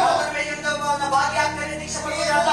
నేను నీతిమంతుడను ఎప్పుడైతే నువ్వు విశ్వసిస్తావు ನಿನ್ನ ಹೃದಯದಲ್ಲಿ ಯಾವಾಗ ನೀತಿಯನ್ನು ನಂಬುತ್ತೀಯೋ అదే నిజమైన రక్షణ. ಅದು ನಿಜವಾದ ರಕ್ಷಣೆ. ప్రభు బలలో పాలు పంచుకునేది కాదు నిజమైన ಕರ್ತನ రక్షణ. ಮೇಲಿನ ಭಾಗ್ಯ ಆಗೋದಲ್ಲ. నువ్వు ప్రభు బలలో పాలు పంచుకోవడానికి ఏ యోగ్యత కలిగి వెళ్ళాలి? ಕರ್ತನ ಮೇಲಿನ ಭಾಗ್ಯ ಏನ್ ಯೋಗ್ಯತೆ ಇರಬೇಕು? ఎలాంటి యోగ్యత కలిగి ఎంత వెళ్ళాలి? ಯೋಗ್ಯ ಇರಬೇಕು? నీ శరీరమనే పాపంతోనా? ಶರೀರ ಎಂಬ ಪಾಪದಿಂದ. కానీ ಆದರೆ ప్రభు చెప్తున్నాడు ದೇವರು ಹೇಳ್ತಿದ್ದಾರೆ, నీవు శరీరముతో ప్రభు బల పాలు పంచుకుంటే ನೀನು ಶರೀರದಲ್ಲಿ ಕರ್ತನ ಮೇಲಿನ ಭಾಗ್ಯ ಆದರೆ అదే పాపము. ಅದು ಪಾಪ. ఎందుకంటే ಯಾಕೆಂದರೆ నీ శరీరము భూలోకం కలిగి వెళ్తుంది. ಶರೀರ ಭೂಲೋಕ ಹೋಗುತ್ತೆ. నీవు అంతరంగ పురుషుడు ನೀನಂತ ಅಂತಕ ಪುರುಷನು నిత్య జీవంలోకి వెళ్ళేవాడు. ಜೀವಕ್ಕೆ ಹೋಗ್ತಾನೆ. అదే నిజము. ಅದು నిಜ. అలాంటి ఒక ఆత్మతో నువ్వు ప్రభు ಅಂತ బల పాలు ಆತ್ಮದಿಂದ పంచుకో. ಕರ್ತನ ಮೇಲಿನ ಭಾಗ್ಯ ಆಗಬೇಕು. నువ్వు నేను శరీరంలో జీవిస్తున్నావు అని అనుకుంటే ನೀವು ಶರೀರದಲ್ಲಿ ಬಂದು ಯೋಚನೆ ಮಾಡಿದರೆ పాపపు చేతులతో ప్రభు బలం తీసుకుంటావు. ಪಾಪದಿಂದ ಕೈಯಿಂದ ಕರ್ತನ ಮೇಲೆ ತಗೊಳ್ತೀಯ. నేను నీతిమంతుడిని righteous అని నువ్వు మాను అనుకుంటే ನೀತಿವಂತನ ರೈತರು ಏನು ಹೇಳಿದರೆ నీవు దేవుని ఆత్మగా ప్రభు బలలో ನೀನು పాల్గొని ದೇವರ ಆತ್ಮವಾಗಿ ದೇವರ ಕರ್ತನ ಭಾಗ್ಯ ఈ రెండు చేయాలంటే నువ్వు ఎక్కడ మార్పాటు చెందాలి? ಎರಡು ಆಗುತ್ತಿದ್ದು ಎಂದು ಬದಲಾಗಬೇಕು. ఇది బదలాగಬೇకంటే నువ్వు నీ మైండ్ లో ఫస్ట్ చేంజ్ అవ్వాలి. ನಿನ್ನ ಆಲೋಚನೆ ಬದಲಾಗಬೇಕು. అందుకే ప్రభు ఎంత చేయము కూడా ಅದಕ್ಕೆ ದೇವರು ಯಾವಾಗಲೂ ಕೂಡ నీ మనసు రూపాంతరం చెందాలి. ನಿನ್ನ ಹೃದಯ ರೂಪಾಂತರವಾಗಲಿ. ఒకవేళ నీ మనసు రూపాంతరం కనుక ಹೃದಯ చెందకపోతే ರೂಪಾಂತರ ಆಗದೇ ಇದ್ದರೆ క్రీస్తు మనసు ఎరిగిన వారమై జీవించాలి. ಸುಲಭವಾಗಿ ಜೀವಿಸ್ತೇನೆ. So change your mind అన్నాడు. ನಿನ್ನ ಹೃದಯವನ್ನು ಬದಲಾಗಿಸಿ. Yes, maybe నీ ఫ్లష్ చెప్తూనే ఉంటది ನಿನ್ನ ಒಂದು ಶರೀರ ಹೇಳಬಹುದು నువ్వు పాపివే అని. ನೀನು ಪಾಪಿ ಎಂದು. Yes, నేను పాపివే నా ಹೌದು, శరీరంలో. ಶರೀರದಲ್ಲಿ ಪಾಪಿ.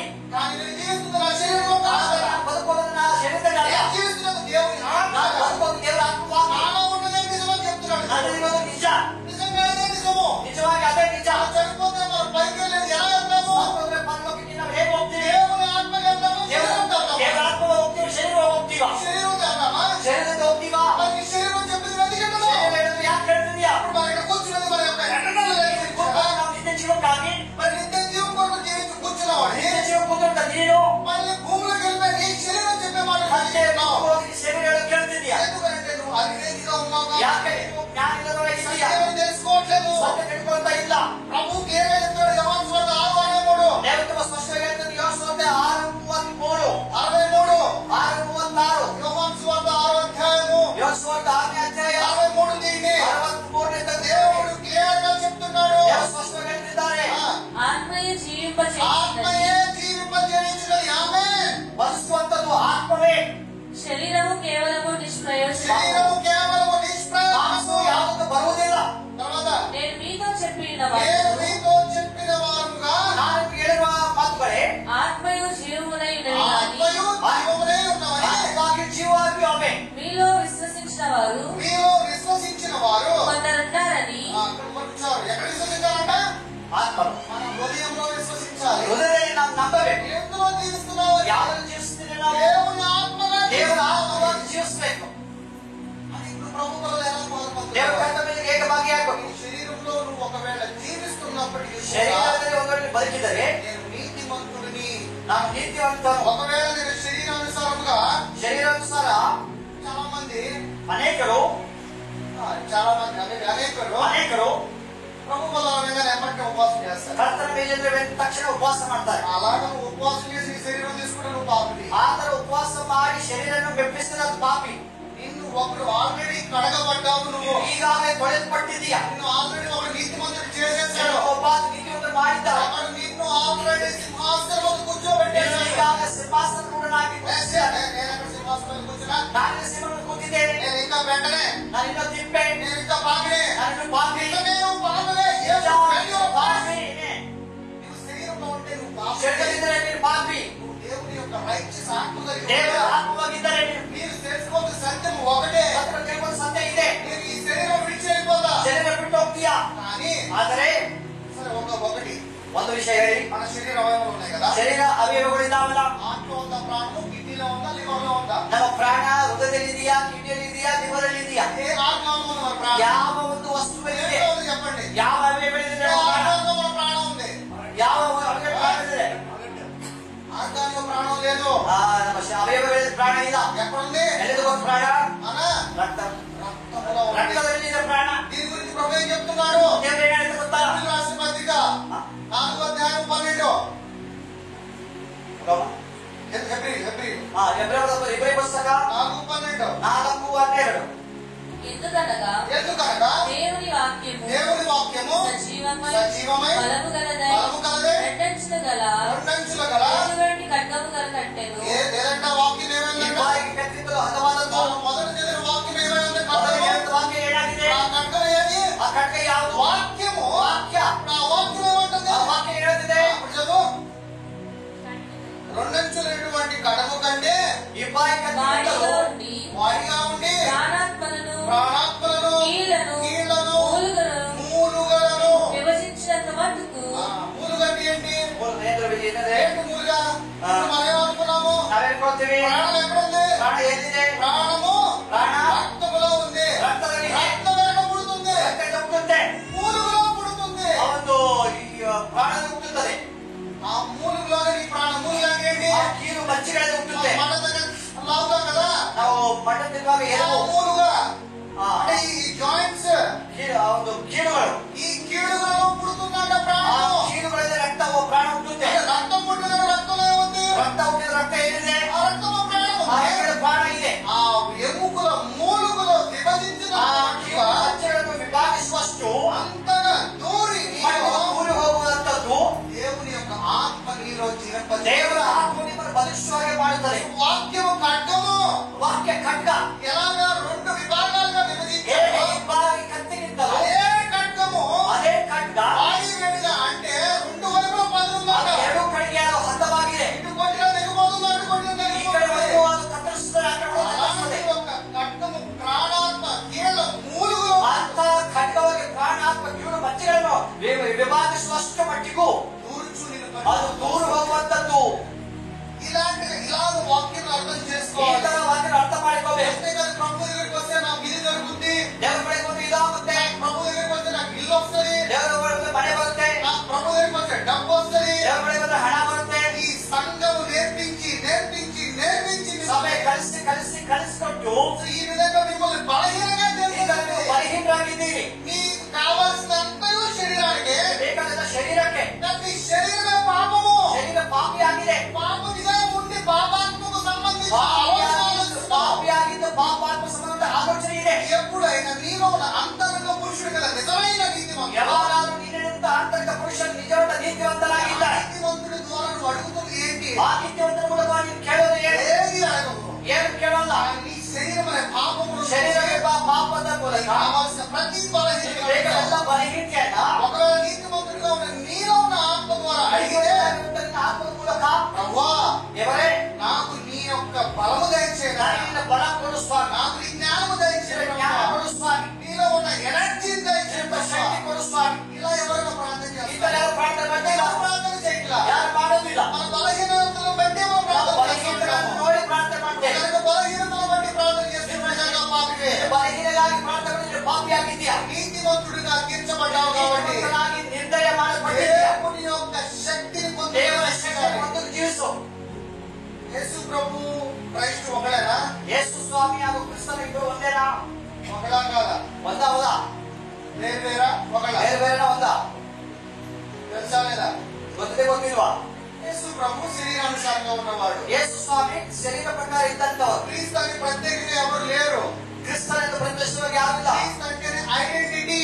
ಕ್ರಿಸ್ತನೆಂದ್ರೆ ಅದು ಗುರುತು. అందుకే యేసు ప్రభు చోట ఏమంటాడంటే, ಒಂದು ಬಳಿ ದೇವರು ಹೇಳಿ ಗೊತ್ತಾ? తండ్రి ತಂದೆ, నువ్వు నాకు ఒక నామం ఇచ్చావు, ನೀನು ನನಗೆ ಹೆಸರು ಕೊಟ್ಟಿಯಾ? ఆ నామముని ಆ ಹೆಸರಿಂದ వీరికి ఇచ్చి ನಾನು ఉన్నాను. ನಿಮಗೆ ಕೊಟ್ಟಿದ್ದೇನೆ. ఆ నామము ಆ ಹೆಸರು ఇంకా వారికి తెలియజేస్తూ, ನಾನು ಪ್ರಕಟಣೆ ಮಾಡಿ. ఏంటి ఆ నామము? ಏನು ಆ ಹೆಸರು?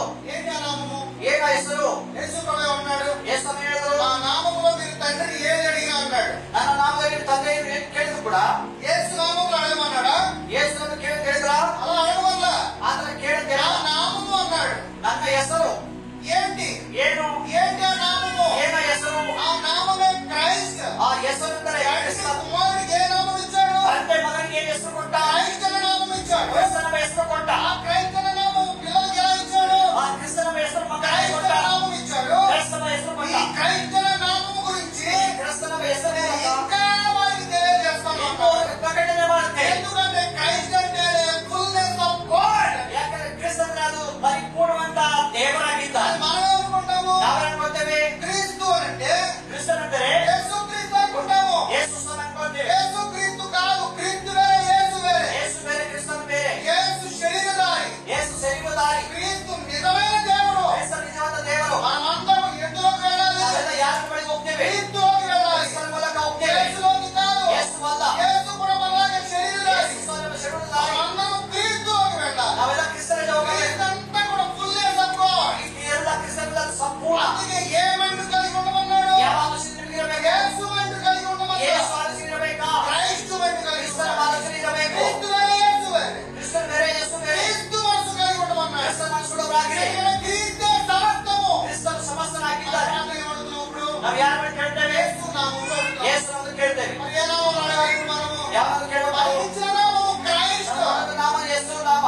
మనం ఆలోచన చేయాలి. ನಾವು ಆಲೋಚನೆ ಮಾಡಬೇಕು. వాక్యాన్ని అర్థం చేసుకోవాలి. ವಾಕ್ಯ ಅರ್ಥ ಮಾಡಿಕೊಳ್ಳಬೇಕು. ఇంకా వాక్యాన్ని అర్థం చేసుకుంటే అవివేకంగా జీవించడమే ವಾಕ್ಯ ಅರ್ಥವಲ್ಲದೆ ಅವಿವೇಕವಾಗಿ అదే నిజమైన పాపము. ಅದು ನಿಜವಾದ ಪಾಪ. దేవుడి యొక్క జ్ఞానం శక్తితో ఆలోచించుకోకుండా ఉండడమే ದೇವರ ಜ್ಞಾನದ ಶಕ್ತಿನ ಆಲೋಚನೆ ಮಾಡದೇ ಇರೋದು అదే అవివేకమైన జ్ఞానము. ಅದು ಅವಿವೇಕ ಜ್ಞಾನ. మనకి సమస్తము ఇచ్చేశాడు. ನಮಗೆಲ್ಲ ಕೊಟ್ಟಿದ್ದಾರೆ. ఇవ్వడానికి కొత్తగా ఏమీ లేదు. ಒಳ್ಳೆಗೆ ಹೊಸದೇನಿಲ್ಲ.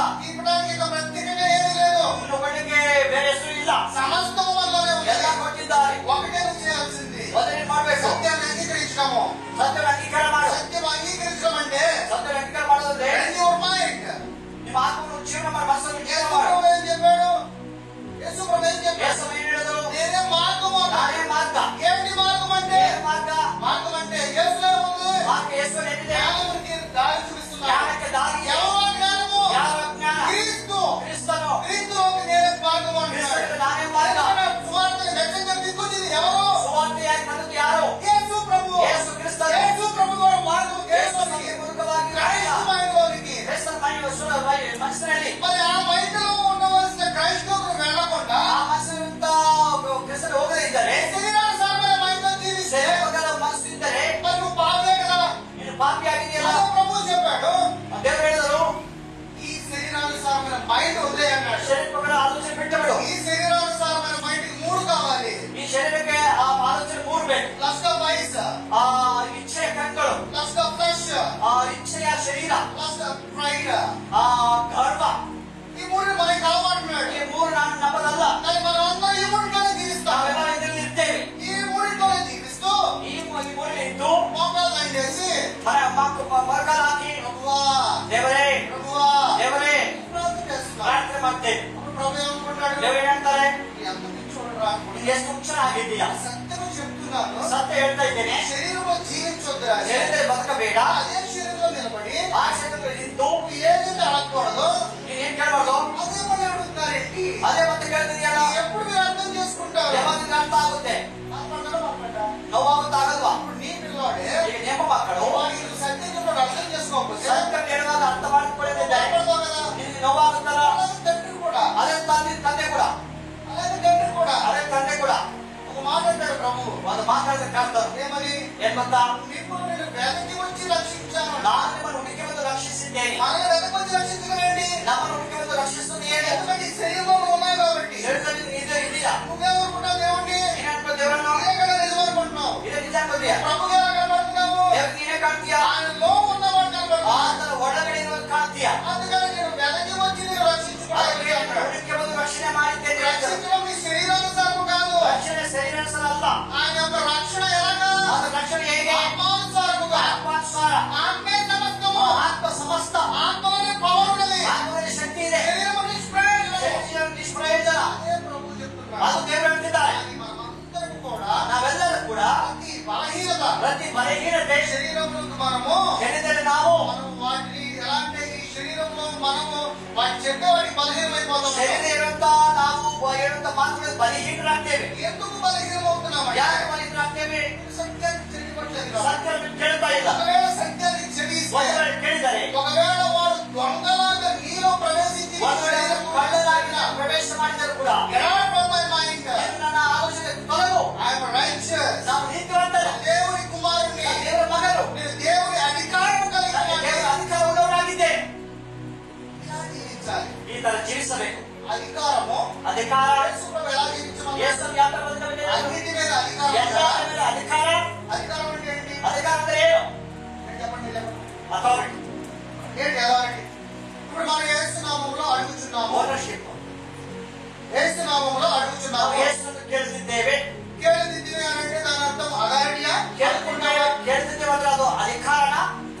ಅಡುಕೊಂಡಾವ ನಾವು ಕೇಳ್ತಾ ಇದ್ದೀವ? ಏನ್ చెప్పండి ಏನ್ ಹೇಳಿ ಒಕ್ಕನ ಅಡುಗುతున్నాము ಇನ್ನೊಬ್ರು ನಾವು ಕೇಳ್ತಾ ಇದ್ದೇವೆ. ಅಡುಕೊಳ್ಳೋದಾಗ ಕೇಳೋದು ಹೌದಲ್ಲ? కాదా ಹೌದಾ ಅಲ್ವಾ? అడుకోవడమే కదా ಕೇಳೋದಲ್ವ ನಾವು? పోలీస్ గారు ఆ మొబైల్ ఫోన్ ఇవ్వండి. ఇది అడిగారా? ಇದು ಕೇಳಿದ್ರ ಅವರು? ఇప్పుడు ఫోన్ ఇక్కడే ఉంది. ಫೋನ್ ಇಲ್ಲೇ ಇದೆ. ఫోన్ తీసుకున్నా ನಾನು ಕೇಳೋದು ತಗೊಳ್ಕೊತಾರ. అది అధికారం. ಅದು ಅಧಿಕಾರ. ತಗೊಳ್ರಿ ಮಾತಿಗೆ ಎಷ್ಟು ಹೇಳೋದು ಅರ್ಥ ಆಗ್ತಿದೆಯಾ? ఏది ఇచ్చాడు మనకి తెలుసుకుంటాం. ಏನ್ ಕೊಟ್ಟ ದೇವರು ನಮಗೆ? ఏది ఇచ్చాడు? ಏನ್ ಕೊಟ್ಟರು? అధికారం ఇచ్చాడు. ಅಧಿಕಾರ ಕೊಟ್ಟ. ప్రార్థన ఎలా ఉండాలి? ಪ್ರಾರ್ಥನೆ ಹೇಗಿರಬೇಕು? ఎలా ఉండాలంటే అధికారం కలిగి ఉండాలి. ಅಧಿಕಾರ ಇರಬೇಕು. యేసయ్య ఇక్కడ ఇల్లు దయచేసి యేసయ్య ಮನೆ ಕೂಡ ಅಲ್ಲ. యేసు నామములో ఆజ్ఞాపిస్తున్నాను. ಯೇಸುವನ್ನು ಆಜ್ಞೆ ಪಟ್ಟಿದೆ. అక్కడ ఇల్లు వచ్చుగాక. ಈ ಮನೆ ಬರಲಿ. ఇది అధికారం. ಇದು ಅಧಿಕಾರ. ఎందుకంటే క్రైస్తవులు ఉంటారు. ಕ್ರಿಸ್ತನಲ್ಲಿ ಅಧಿಕಾರ. క్రైస్తవులు క్రైస్తవులు. ನೀತಿವಂತರಾಗಿದೆ. క్రైస్తవ అధికారం ఉంది. ಕ್ರಿಸ್ತನ ಅಧಿಕಾರ ಇದೆ. అదే అధికారంతో ಆ ಅಧಿಕಾರ ನಡೆದಿಲ್ಲ. ఆ ఇల్లు జరుగునుగా. ಆ ಮನೆ ನಡೆಯಲಿ. ఇప్పుడు రేపు వచ్చి అడుకుంటే ಈಗ ನಾವು ಅದನ್ನು ಕೇಳಿದ್ರೆ అదొక ప్రార్థన ಏನ್ ಬರ್ತಾಕ್ರಿಯಾ? మనకి ఇచ్చిన అధికారం. ನನ್ ಕೊಟ್ಟ ಅಧಿಕಾರ. ఈ లోకంలో సమస్త వాడి మీద అధికారం. ಈ ಲೋಕದ ಸಮಸ್ಯೆ ದೇವರು ಅಧಿಕಾರ ಕೊಟ್ಟ. ఇంకా సేవని ಇನ್ನು ನೀವು ದಾಸರಾಗಿ ಬರ್ತಾ ಇದ್ದೀಯಾ? ప్రార్థనే రాంగ్. ನಾವು ಪ್ರಾರ್ಥನೆಯ ತಪ್ಪು. మన ప్రార్థనే తప్పుగా మాట్లాడుతున్నాము. ತಪ್ಪಾಗಿ ಮಾಡ್ತೇವೆ. నువ్వు అధికారం కలిగి జీవించున్నావు. ಅಧಿಕಾರದಿಂದ ಬದುಕು. నేను అధికారం కలిగి ఉంటానంటావు. ನಾನು ఇది ನನಗೆ నువ్వు నీ శరీరం నుండి అధికారం పొందుకోలేవు. ನಿನ್ನ ಶರೀರದ ಅಧಿಕಾರ ಹೊಂದಲು ಸಾಧ್ಯ ಇಲ್ಲ. దేవుని ఆత్మగా జీవించిన ಎಲ್ಲರೂ ಬದುಕುವಾಗ నీకు దేవుడికి తేడా లేదు. ನೀವು ದೇವರ ವ್ಯತ್ಯಾಸ ಇಲ್ಲ. ఎందుకంటే తండ్రి కుమారుడు నీవు ఒకటే. ತಂದೆ ಮಗ ಕುಮಾರ ನೀನು ಒಂದಾಗಿದ್ದೀಯಾ? అదే జీవము నీలో నాలో ఉందంట. ಆ ಜೀವನದಲ್ಲಿ ನನ್ನಲ್ಲಿದೆ. అందుకే నువ్వు అందరూ కూడా దేవుడే ఉన్నాడు. ಅದಕ್ಕೆ ನಾವೆಲ್ಲರೂ ದೇವರನ್ನು ದೈವತ್ವಗಳು ದೇವರ నీ యొక్క గ్రహింపు మనలో ಅಂತ ఉండాలి. ಗ್ರಹಿಕೆ ನಮ್ಮಲ್ಲಿ ಇರಬೇಕು. అంతేగాని ಅಷ್ಟೇ ಹೊರತು యేసు ప్రభు అప్పు తీరుస్తాడు. ಯೇಸು ಸಾಲ యేసు ತೀರಿಸ್ತಾನೆ. ప్రభు జబ్బు తీరుస్తాడు. ಯೇಸು ರೋಗ ತೀರಿಸ್ತಾನೆ. యేసు నామములో ఆజ్ఞాపిస్తాడు. Get out from my mouth. ಯೇಸು ಆಜ್ಞೆಯನ್ನು ಆಜ್ಞಾಪಿಸಿ ಹೊರಗಡೆ ಹೋಗು. శరీరం నుంచి బయటికి పో. ಶರೀರದ ಹೊರಗಡೆ ಹೋಗು. యేసయ్యా నీ నామములో అడిగిస్తాను బయటికి వెళ్ళాలయ్యా. ಯೇಸಯ್ಯ ನಾನು ಕೇಳಿದ ಹೊರಗಡೆ ಹೋಗ್ಬೇಕಪ್ಪ. అధికారం ఏది? ಅದು ಎಲ್ಲಿ ಅಧಿಕಾರ? ఎందులో అడగమన్నాడు నిన్ను? ಯಾವ್ದು ಕೇಳಬೇಕು? అధికారం ఏది? ಅಧಿಕಾರ ಏನಿ? అధికారం తీసుకుని అడగమన్నాడు. ಅಧಿಕಾರ ತಗೊಂಡು ಹೇಳು. ఎందుకు అడుగుతున్నావు? ಇದು ಯಾಕೆ ಕೇಳ್ತಾನೀಯ? అడుగుతున్నాడు కాదు. ಬೇಡಬಾರದು. కాసేపు దంతపుత్రాత్మలు నీకు. ನಿನಗೆ ದತ್ತಪುತ್ರ ಅಂತ ಕೊಟ್ಟಿಲ್ಲ. కాసేపు ఆత్మలు అన్నాడు. ನಿನಗೆ ದಾಸರ ಅಂತ ఏంటి ಹೇಳಿಲ್ಲ. కాసేపు ఆత్మ? ಏನ್ ದಾಸ ಆತ್ಮ ಅಂದ್ರೆ? కాసేపు ఆత్మ అంటే సేవని. ಅದೊಂದು ದಾಸತ್ವ. నీకు ఇచ్చిన దంతపుత్ర ఆత్మ. ನಿನಗೆ ಕೂಡ ದತ್ತಪುತ್ರ ಆತ್ಮ ಕೊಟ್ಟಿದ್ದಾರೆ. అధికారం కలిగిన ఆత్మ. ಅಧಿಕಾರದ ಆತ್ಮ. ఆత్మతో గద్ది. ಆ ಆತ್ಮವನ್ನು ಗದರಿಸು. రిబ్యూక్ చేయి. ಅದನ್ನು ಗದರಿಸು. నీ శరీరంలో ఎలాంటి బలహీనత ఉన్నా కానీ ಶರೀರದ ಬಲ ಹಿಂದಿದ್ದರೂ ಕೂಡ అధికారం తీసుకుని రిబ్యూక్. ಅಧಿಕಾರದಿಂದ ತೆಗೆದುಹಾಕು. కానీ యేసునామములో అడుగుతున్నాను. యేసునామములో అడుగుతున్నాను. పోదు. ಯೇಸು ಕೇಳ್ತಾನೆ ಹೋಗೋದಾ? క్రైస్తు కావాలి అక్కడ. ಕ್ರಿಸ್ತನಿರಬೇಕಲ್ಲಿ. క్రీస్తు ఆయన ఆజ్ఞాపిస్తున్నాను. ಕ್ರಿಸ್ತನಾಗಿ ಆಜ್ಞೆ ಕೊಡ್ತೇನೆ. Get out from my body. ನನ್ನ ಶರೀರದ ಹೊರಗಡೆ ಹೋಗು.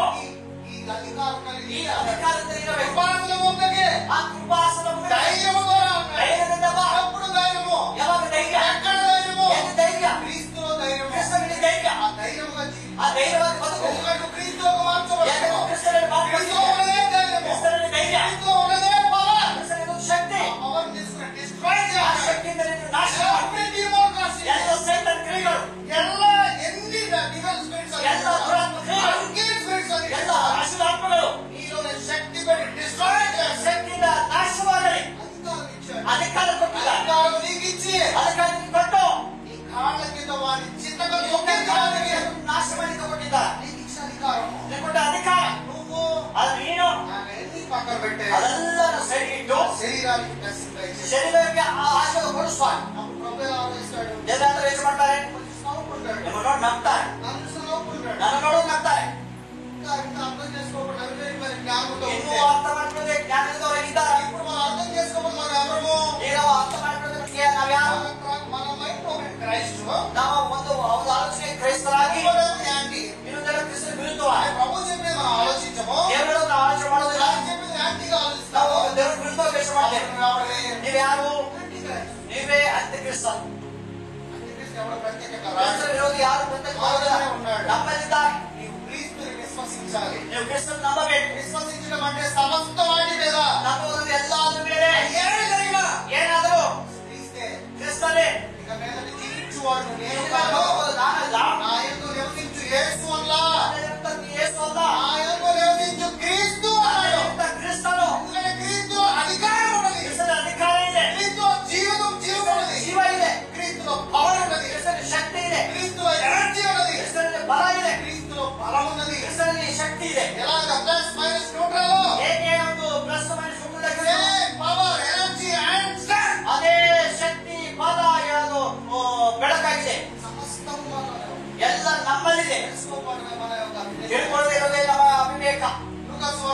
32. ಲೋಕದ ಸುವಾರ್ತೆ 5ನೇ ಅಧ್ಯಾಯ 32ನೇ ವಾಕ್ಯ. ದೇವರ ಕಡೆಗೆ మారుమనసు పొందుటకై నేను పాపులను పిలవవచ్చుని గాని నీతిమంతులను పిలవరాలేదని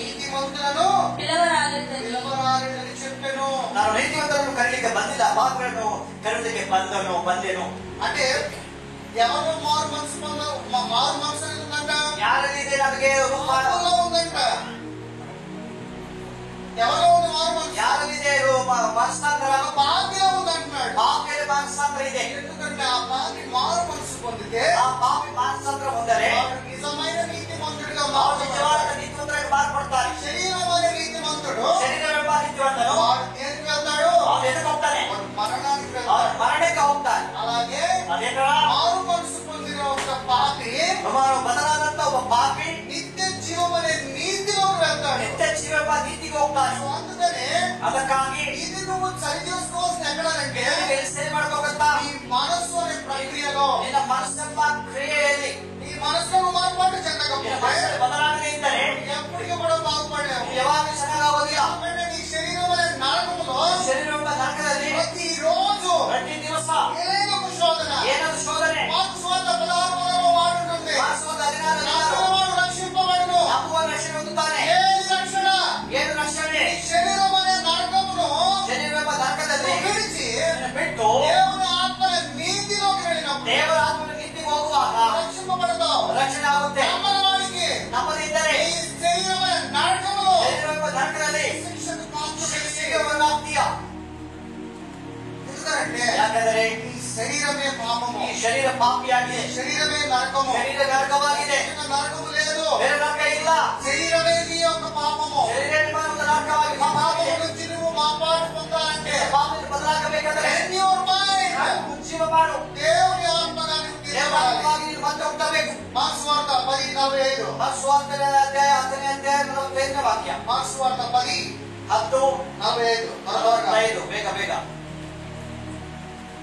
మనుష్య కుమారుడు మనుష్య కుమారుడు పరిచారం చేయించుకున్నటకు రాలేదు కానీ పరిచారం చేయుటకును పరిచారము చేయుటకును అనేకులకు ప్రతిగా విమోచన క్రయదనముగా తన ప్రాణము ఇచ్చుటకును ప్రాణమును ఇచ్చుటకును వచ్చును. ತನ್ನ ಪ್ರಾಣವನ್ನು ಕೊಂಡುಕೊಳ್ಳುವುದಕ್ಕೂ ಬಂದನು.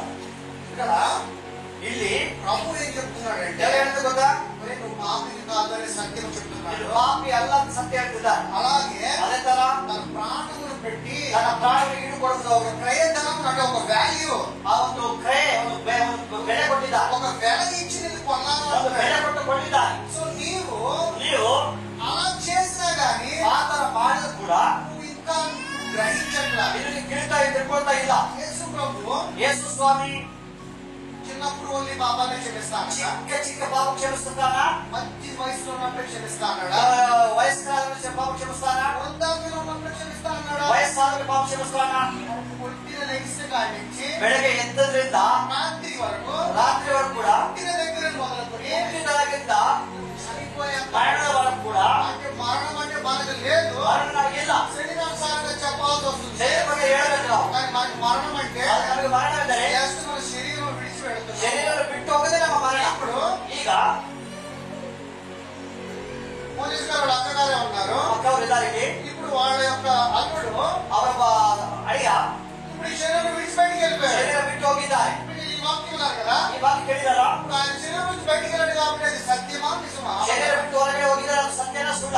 ఏది నీ శరీరంలో ఉంటే ಶರೀರದಲ್ಲಿ ಇದ್ದರೆ ఆయన బాధేస్తుంది, ಬಹಳ ನೋವಾಗುತ್ತೆ, బాగా నొప్పేస్తుంది. ಬಹಳ ನೋವಾಗುತ್ತೆ. ఎంత దేవుడు ఎక్కడున్నాడు? ಇಲ್ಲಿ ದೇವರು ಎಲ್ಲಿದ್ದಾನೆ? నాకేంటి? ನನಗೆ ಯಾಕೆ? నా కుటుంబం ఎందుకు ನನ್ನ ಮನೆಯಲ್ಲಿ ಯಾಕೆ? నాకు కలుగుతుంది? ಆತರ ಯೋಚನೆ ಮಾಡ್ತೇವೆ. సత్యం తెలుసుకుంటే ಸತ್ಯ ತಿಳಿದರೆ సత్యం నా తండ్రి దగ్గరికి వెళ్ళిపోయాడు. ಸತ್ಯ ತಂದೆ ಬಳಿ ಹೋಗಿದ್ದಾರೆ. That's happy. ಅದನ್ನು ಸಂತೋಷ అలాంటి ఒక అనుభవం కలుగుతుంది. ಅಂತ ಅನುಭವ ಆಗುತ್ತದೆ. ఇది ఎప్పుడు కలగాలి అంటే ಯಾವಾಗ ಆಗುತ್ತೆ? సత్యము తెలుసుకుంటే. ಸತ್ಯ ತಿಳ್ಕೊಳ್ಳುವಾಗ. మామూలుగా నిజవాగ్లు మన మధ్యలో ఉండి ఎవరు మనల్ని విడిచి వెళ్ళిపోయినా ನಮ್ಮ ಯಾರು ಬಿಟ್ಟು ಹೋದರೆ చాలా బాధ కలుగుతుంది. ಬಹಳ ನೋವಾಗುತ್ತೆ. కానీ ಆದರೆ అందుకే ప్రభు ఏం చెప్పాడు? ದೇವರು ಹೇಳಿದ್ರು, నన్ను తప్ప ನನ್ನನ್ನು ಬಿಟ್ಟು మీ పిల్లలైనా, ನಿನ್ನ ಮಕ್ಕಳಾಗ್ಬೋದು, మీ తండ్రులైనా, ತಂದೆ ಆಗ್ಬೋದು, వారినైనా, ಹೆಂಡತಿ ಆಗ್ಬೋದು, పిల్లలైనా ನಿನ್ನ ಮಕ್ಕಳಾದರೂ ప్రేమించకండి, ಯಾರು ಪ್ರೀತಿ ಮಾಡಬೇಡಿ, నన్ను వెంబడించండి ನನ್ನ అన్నాడు. ಹಿಂಬಾಲಿಸಿರಿ. అంటే అలా వదిలేసి చేసేమని కాదు, ಅದನ್ನು ಬಿಟ್ಟು ಬರಿ ಅಂತ ಅಲ್ಲ. సాదృశ్యంగా ಅದು చెప్తున్నాడు. సాదృశ్ಯವಾಗಿ ಹೇಳಿದ್ದಾರೆ. ఇలాంటి సంఘటన వచ్చినప్పుడు ಇಂಥ ಸಂದರ್ಭ ಬಂದಾಗ మెంటల్ గా, ఫిజికల్ గా స్ట్రాంగ్ ఉండవలసింది ఎక్కడ? ನಿಮ್ಮ ಆಲೋಚನೆಯಲ್ಲಿ ನೀವು ಶರೀರದಲ್ಲಿ ಎಲ್ಲಿ ಬಲವಾಗಿರಬೇಕು, మనసులో. ನಿಮ್ಮ ಯೋಚನೆಯಲ್ಲಿ. మనుషులు బయటకు బాగానే కనబడతా ಮನುಷ್ಯ ఉంటారు. ಹೊರಗಡೆ ಚೆನ್ನಾಗಿ ಕಾಣ್ತಾರೆ. కనబడి నీ యొక్క మనసులో యుద్ధం జరుగుతుంది. ಕಾಲೇವಂತ ಮನಸ್ಸಲ್ಲಿ ಯುದ್ಧ ఎందుకు ఇలా జరిగింది అని. ಯಾಕೆ ನಡೀತು?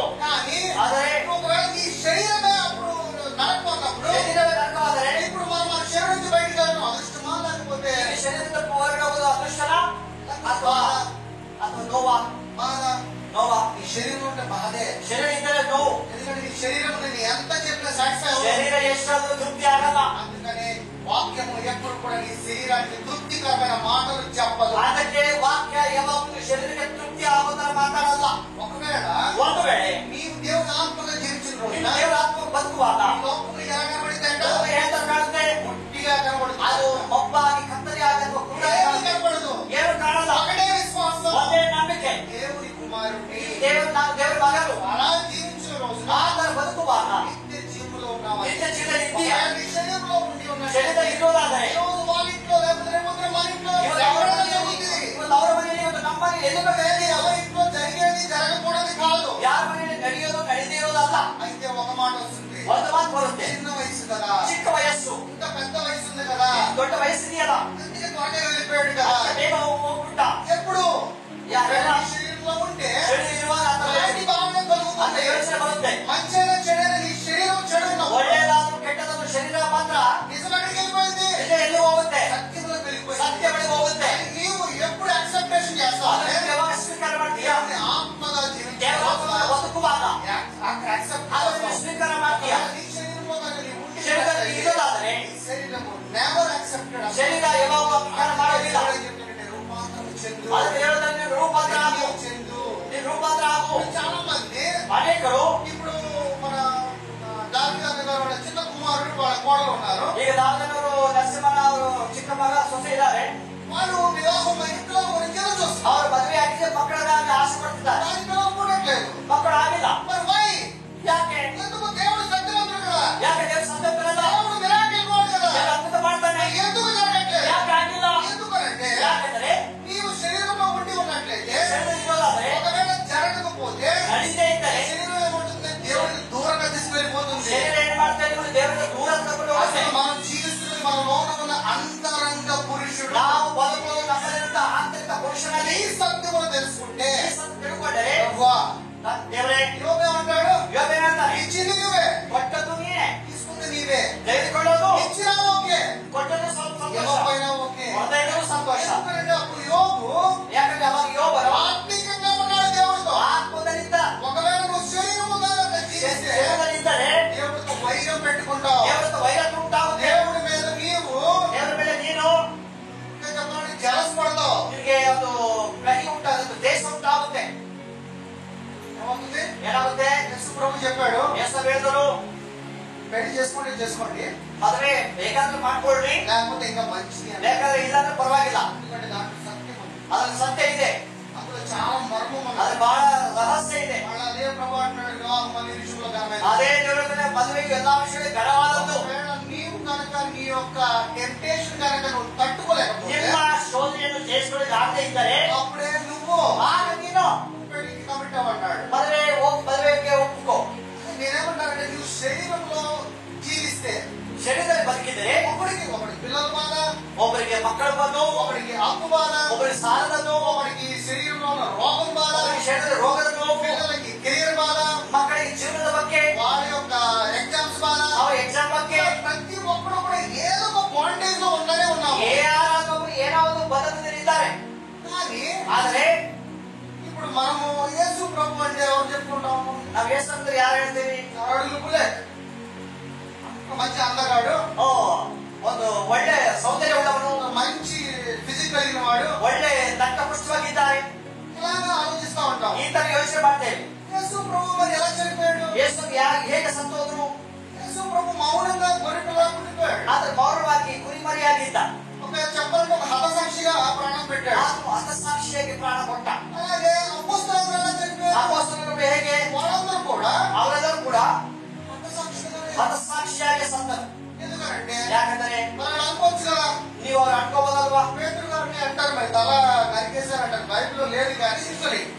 ಹಿಸ್ಟ್ರಿಯಲ್ಲಿ ಪೇತ್ರನು ಸೆರಸ್ಟಿದ ತಲೆ ಕಡ್ದು ಸಾಯಿಸಿದರು అని అంటాం. ಅಂತ ಹೇಳ್ತಾರೆ. నిజమో అబద్ధం అనేటప్పుడు హిస్టరీ. ಅದು ಒಂದು ಇತಿಹಾಸ. మరి ఈ రోజున బైబిల్లో కొత్త నిబంధనలో ఎక్కువ భాగము ఆయన యొక్క బోధనే రాశారు. ಇವತ್ತು ಬೈಬಲ್ ಅಲ್ಲಿ ಹೆಚ್ಚಾಗಿ ಆತನ ಬೋಧನೆಗಳು ಬರೆಯಲ್ಪಟ್ಟಿದೆ. మరి ఆయన దగ్గర మరి పవర్ ఉంది కదా, ಆತನ ಬಳಿ ಶಕ್ತಿ ಇದೆಯಲ್ಲ. చిటికేస్తే మరి ఆయన యొక్క గుడ్డలు ముడితేనే స్వస్థత పొందారంట. ಚಿಟಿಕೆ ಹಾಕಿದ್ರೆ ಸಾಕು, ಅದರ ಬಟ್ಟೆ ಮುಟ್ಟಿದ್ರು ಸ್ವಸ್ಥ ಆಯ್ತದ. అక్కడ ಅಲ್ಲಿ యేసు అనే ఒక నామం వాడ. ಅದು ಯೇಸು ನಮ್ಮ ಹೆಸರನ್ನು ಉಪಯೋಗ ಮಾಡಿರಲಿಲ್ಲ. అర్థమవుతుందా? ಅರ್ಥ ಆಗ್ತಿದ್ಯಾ? సత్యోత్తమ మండలి ನೋಡೋಣವಾ? అపోస్తల కార్యము 14:8. ಅಪೊಸ್ತಲರ ಕಾರ್ಯಗಳು 14:8. అతడు పుట్టినది మొదలుకొని అతడు పుట్టినది మొదలుకొని, ఇది కరెక్ట్. ఒక నిమిషం కరెక్ట్ గా వినండి, శ్రద్ధగా వినండి వాక్యం. చెప్పు. ಸ್ವಲ್ಪ పుట్టివాడే ಹೇಳಿ. అతడు పుట్టినది మొదలుకొని పుట్టివాడే. ఎన్నడూ నడవలేక అతడు పుట్టాడంట, ఒకడు పుట్టిదా? పుట్టలేదంట, పుట్టివాడే ಅವನು ఉన్నాడు. ಪುಟ್ಟನಾಗಿದ್ದನು. ఎన్నడూ నడవలేక ఎన్నడూ నడవలేక ఎన్నడూ నడవలేక ఉండువాడు, ఆ? కూర్చుండి ఉండువాడు. కూర్చుండి ఉండువాడు. అతడు పౌలు మాట్లాడుతూ వినెను. అతడు పౌలు అపోస్తలుడు మాటలు వినెను. ಪೌಲನ ಮಾತುಗಳನ್ನು ಅವನು ಕಿವಿಗೊಟ್ಟು ಕೇಳುತ್ತಿದ್ದನು. పౌలు పౌలు అతని వైపు తెరిచి అతని వైపు తేరి చూచి స్వస్థత పొందుటకు స్వస్థత పొందుటకు అతనికి విశ్వాసం అతని ఉందని విశ్వాసం ఉందినని గ్రహించెను. నీ పాదములు మోపి ఈ పాదములను మోపి సరిగా నిలువమని సరిగా నిలువమని బిగ్గరగా చెప్పినప్పుడు బిగ్గరగా చెప్పినప్పుడు చెప్పినప్పుడు ఏం చెప్పాడు? బిగ్గరగా ಏನ್ ಹೇಳಿದ್ರು? ಮಹಾಧ್ವನಿಯಿಂದ యేసునామం అన్నాడా? ಯೇಸು ನಾಮ ಹೇಳಿದ್ರ? యేసునామంలో నడు అన్నాడా? ಯೇಸು ನಡೆ ಅಂತ ಹೇಳಿದ್ರ? అలా ಆತರ ಹೇಳಿಲ್ಲ. ఏమన్నాడు? ಏನ್ ಹೇಳಿದ್ರು? లే ಎದ್ದೇಳು ಮೇಲಕ್ಕೆ, నడు అన్నాడు. ನಿಂತುಕೋ, ನಡೆ. యేసునామం అన్నాడు కదా. ಯೇಸು ಅಂತ ಹೇಳ್ಬೇಕಲ್ಲ? అలా ಹೇಳಿಲ್ಲ. ఎందుకనంటే ಯಾಕಂದ್ರೆ ఆయన ఆల్రెడీ క్రైస్తలాగా ఉన్నాడు. ಈಗಾಗಲೇ ಕ್ರಿಸ್ತನಾಗ್ತಾನೆ ಬದುಕ್ತಾ ಇದ್ದಾರೆ. క్రైస్తలాగా ఉన్నప్పుడు ಕ್ರಿಸ್ತನ ಇರುವಾಗ క్రీస్తే నామము, ಕ್ರಿಸ್ತನಿಗೆ ಹೆಸರು, క్రీస్తే అధికారము, ಕ್ರಿಸ್ತನ ಅಧಿಕಾರ, క్రీస్తే పవర్. ಕ್ರಿಸ್ತನ ఆ ಶಕ್ತಿ. పవర్తో లే ಆ ಶಕ್ತಿಯನ್ನು ಎದ್ದೇಳು, నడవాలి. ನಂತರ ನಡಿಬೇಕು. ఆ యేసునామం అడగల. ಯೇಸನ್ನು ಹೇಳಿಲ್ಲ. తర్వాత అతడు గంతులు వేసి అతడు గంతులు వేసి నడవసాగెను. నడవసాగెను. ಕೂಡಲೇ ಆ ಮನುಷ್ಯನು ಹಾರಿ ನಡೆದಾಡಿದನು. మరి యేసునామం అనే ఒక ఇది లేదు, ట్యాగ్ లైన్. ಇಲ್ಲಿ ಯೇಸು ಮತ್ತೆ ಇಲ್ಲಿ ಬರ್ದಿಲ್ಲ. అర్థమవుతుందా? ಅರ್ಥ ಆಗ್ತಿದ್ಯಾ? అంటే యేసునామం కన్నా యేసులో నామము లేదు. ಯೇಸುವಿನ ಹೆಸರಿಲ್ಲ. ఈ సంఘం నేర్పించింది ఇదే. ಈ ಸಭೆ ಹೇಳಿದೆ, నీవు క్రీస్తులాగా మారు, ನೀನು ಕ್ರಿಸ್ತನಾಗಿ ಬದಲಾಗು, క్రీస్తై జీవించు. ಕ್ರಿಸ್ತನಾಗಿ ಬದುಕು. క్రీస్తు ఏ అధికారం కలిగి ఉన్నాడు ಕ್ರಿಸ್ತನಿಗೆ ಆ ಅಧಿಕಾರ ಇತ್ತು, అదే అధికారంతో ಆ ಅಧಿಕಾರದಿಂದ ನೀನು ಬದುಕು. అంతేగాని ಅಷ್ಟೇ ಹೊರತು మన ప్రార్థన ఈ విధంగా ఉండాలి, ಪ್ರಾರ್ಥನೆ ಈ ತರ ಇರಬೇಕು, మన ఆలోచన ఈ విధంగా ఉండాలి, ಆಲೋಚನೆ ಈ ತರ ಇರಬೇಕು, అధికారం ఈ విధంగా ఉండాలి. ಅಧಿಕಾರ ಈ ತರ ಇರಬೇಕು. క్రీస్తులాగా ఉన్నాడు పౌలు అక్కడ. ಕ್ರಿಸ್ತನಾಗಿ ಪೌಲ ಇದ್ದಾನೆ. పేరు పౌలే శరీరానికి, ಶರೀರಕ್ಕೆ ಮಾತ್ರ ಪೌಲನು. కానీ పౌలు జీవిస్తున్నాడా? ಪೌಲ ಬದುಕಿದ್ದಾನ? ఆ పౌలులో ఉన్న క్రీస్తు ಆ జీవిస్తున్నాడు. ಪೌಲನಿಂದ ಕ್ರಿಸ್ತನು ಜೀವಿಸಿದ್ದಾನೆ. పౌలులో ఉన్న అధికారము ಯಾರ ಅಧಿಕಾರ ಇದೆ? క్రీస్తులో ఉంది అధికారం. ಪೌಲನಿದೆ ಅಧಿಕಾರ, ಕ್ರಿಸ್ತನಿದೆಯಾ? క్రీస్తు మాట్లాడాడు. ಕ್ರಿಸ್ತನು ಮಾತ್ರ ಮಾತಾಡಿದ. అందుకే ఇక మీద జీవించువాడును ಇನ್ನು ಮೇಲೆ ಬದುಕು ನಾನಲ್ಲ, నేను పౌలనే వాడిని కాదు, ಪೌಲೆಂಬ ನಾನಲ್ಲ, నా యందు నివసించు నా ನನ್ನಲ್ಲಿ ವಾಸವುಳ್ಳ ನನ್ನ ಕ್ರಿಸ್ತನು. ఈ రోజు నుంచి ಈ ದಿನದಿಂದ నువ్వు కూడా ఇలాగే ఉండాలి. ಈ ತರ ఈ ಇರಬೇಕು. రోజు నుంచి నివసించే ప్రసాద్ కాదు నేను, ನಾನು ಪ್ರಸಾದಲ್ಲ ನಿಮಗೆ, అధికారం కలిగిన క్రీస్తు. ಅಧಿಕಾರವುಳ್ಳ ಕ್ರಿಸ್ತನು. ఇలాంటి ఒక తలంపు గ్రహింపు ಇಂಥ కలిగి ఉండాలి. ಆಲೋಚನೆ ಗ್ರಹಿಕೆ ಇರಬೇಕು. ఈ విధమైన జీవితము ಈ ತರ ಜೀವನ నిన్ను నిత్య జీవంలో అధికారం కలిగి ನಿಮ್ಮ జీవింపజేస్తుంది. ನಿತ್ಯ ಜೀವನದಲ್ಲಿ ಅಧಿಕಾರದಲ್ಲಿ ಬದುಕುವ ಹಾಗೆ ಮಾಡುತ್ತದೆ. లూకాసు వార్త 4:18. ಲೋಕಸ್ವಾದ 4:18. ప్రభువు ఆత్మ ప్రభువు ఆత్మ నా మీద ఉన్నది, నా మీద ఉన్నది, బీదలకు బీదలకు సువార్త సువార్త ప్రకటించుటకై ప్రకటించుటకే ఆయన నన్ను అభిషేకించెను. ఆయన నన్ను అభిషేకించెను. అభిషేకించెను. చెరలో ఉన్న వారికి చెరలో ఉన్న వారికి విడుదలను, విడుదలను, గుడ్డి వారికి చూపును, గుడ్డి వారికి చూపును ప్రకటించుటకును, ప్రకటించుటకును, నలిగిన వారికి విడిపించుటకును, నలిగిన వారికి. విడిపించుటకును. ఇక్కడ ఎక్కడ పాపం ఉందా? ಇಲ್ಲಾದ್ರೂ ಪಾಪ ಇದೆಯಾ? ఇప్పుడు మాట్లాడుతున్నాం, ఎక్కడ పాపం ఉందా? ಈ ಮಾತು ಮೇಲೆ ಪಾಪ ಇದಾವ? ಪಾಪ పాపం వచ్చిన పాపం క్షమించడానికి ಯೇಸುವಿನ ಪಾಪ ಕ್ಷಮಿಸಿ ಬಂದರಲ್ಲ, అవుతుందా? ಅರ್ಥ ಆಗ್ತಿದ್ಯಾ? పాపం అనేది లేదు. ಪಾಪ ಇಲ್ಲ, There is no existed. ಅದು ಪಾಪ ಇಲ್ಲ. ఏం మాట్లాడుతున్నాడు? ಹೇಳ್ತಿದ್ದಾರೆ ప్రభు ఆత్మ నా మీద ఉన్నది, ಕರ್ತನ ಆತ್ಮ ನನ್ನ ಮೇಲೆ ಇದೆ, పేదలకు సువార్త ప్రకటించుటకై. ಬಡವರಿಗೆ ಸುವಾರ್ತೆ. ఏంటి ఆ సువార్త? ಏನು ಸುವಾರ್ತೆ? సత్యమనే సువార్త. సువార్ತೆ. ఏంటంటే క్రీస్తులోకి వెళ్ళు, ಕ್ರಿಸ್ತನಿಗೆ ಹೋಗು, అధికారం కలిగి జీవించు, అధికారం నీరు, పేదవారిని విడిపించడానికి ಬಡವರಿಗೆ వచ్చాడు, ಕನಪಡುವುದಕ್ಕಾಗಿ, ఇంటి వారి చూపుని, ಕುರುಡರಿಗೆ ಕನಪಡುವುದು, ఒకవేళ నువ్వు చూచినా కనపడని వారిని చూపించడానికి వచ్చాడు, ನೋಡಿದ್ದು ಕಾಣದಿರುವಂತದ್ದು ತೋರಿಸಲಿಕ್ಕೆ ಬಂದಿದ್ದಾರೆ, అడిగిన వారిని విడుదల చేయడానికి వచ్చాడు. ನುಡಿದವರನ್ನು ಬಿಡುಗಡೆ ಮಾಡುವುದಕ್ಕಾಗಿ, పాపులని పాపాత్ములుగా చేయడానికి కాదు, వారిని విడిపించడానికి కాదు.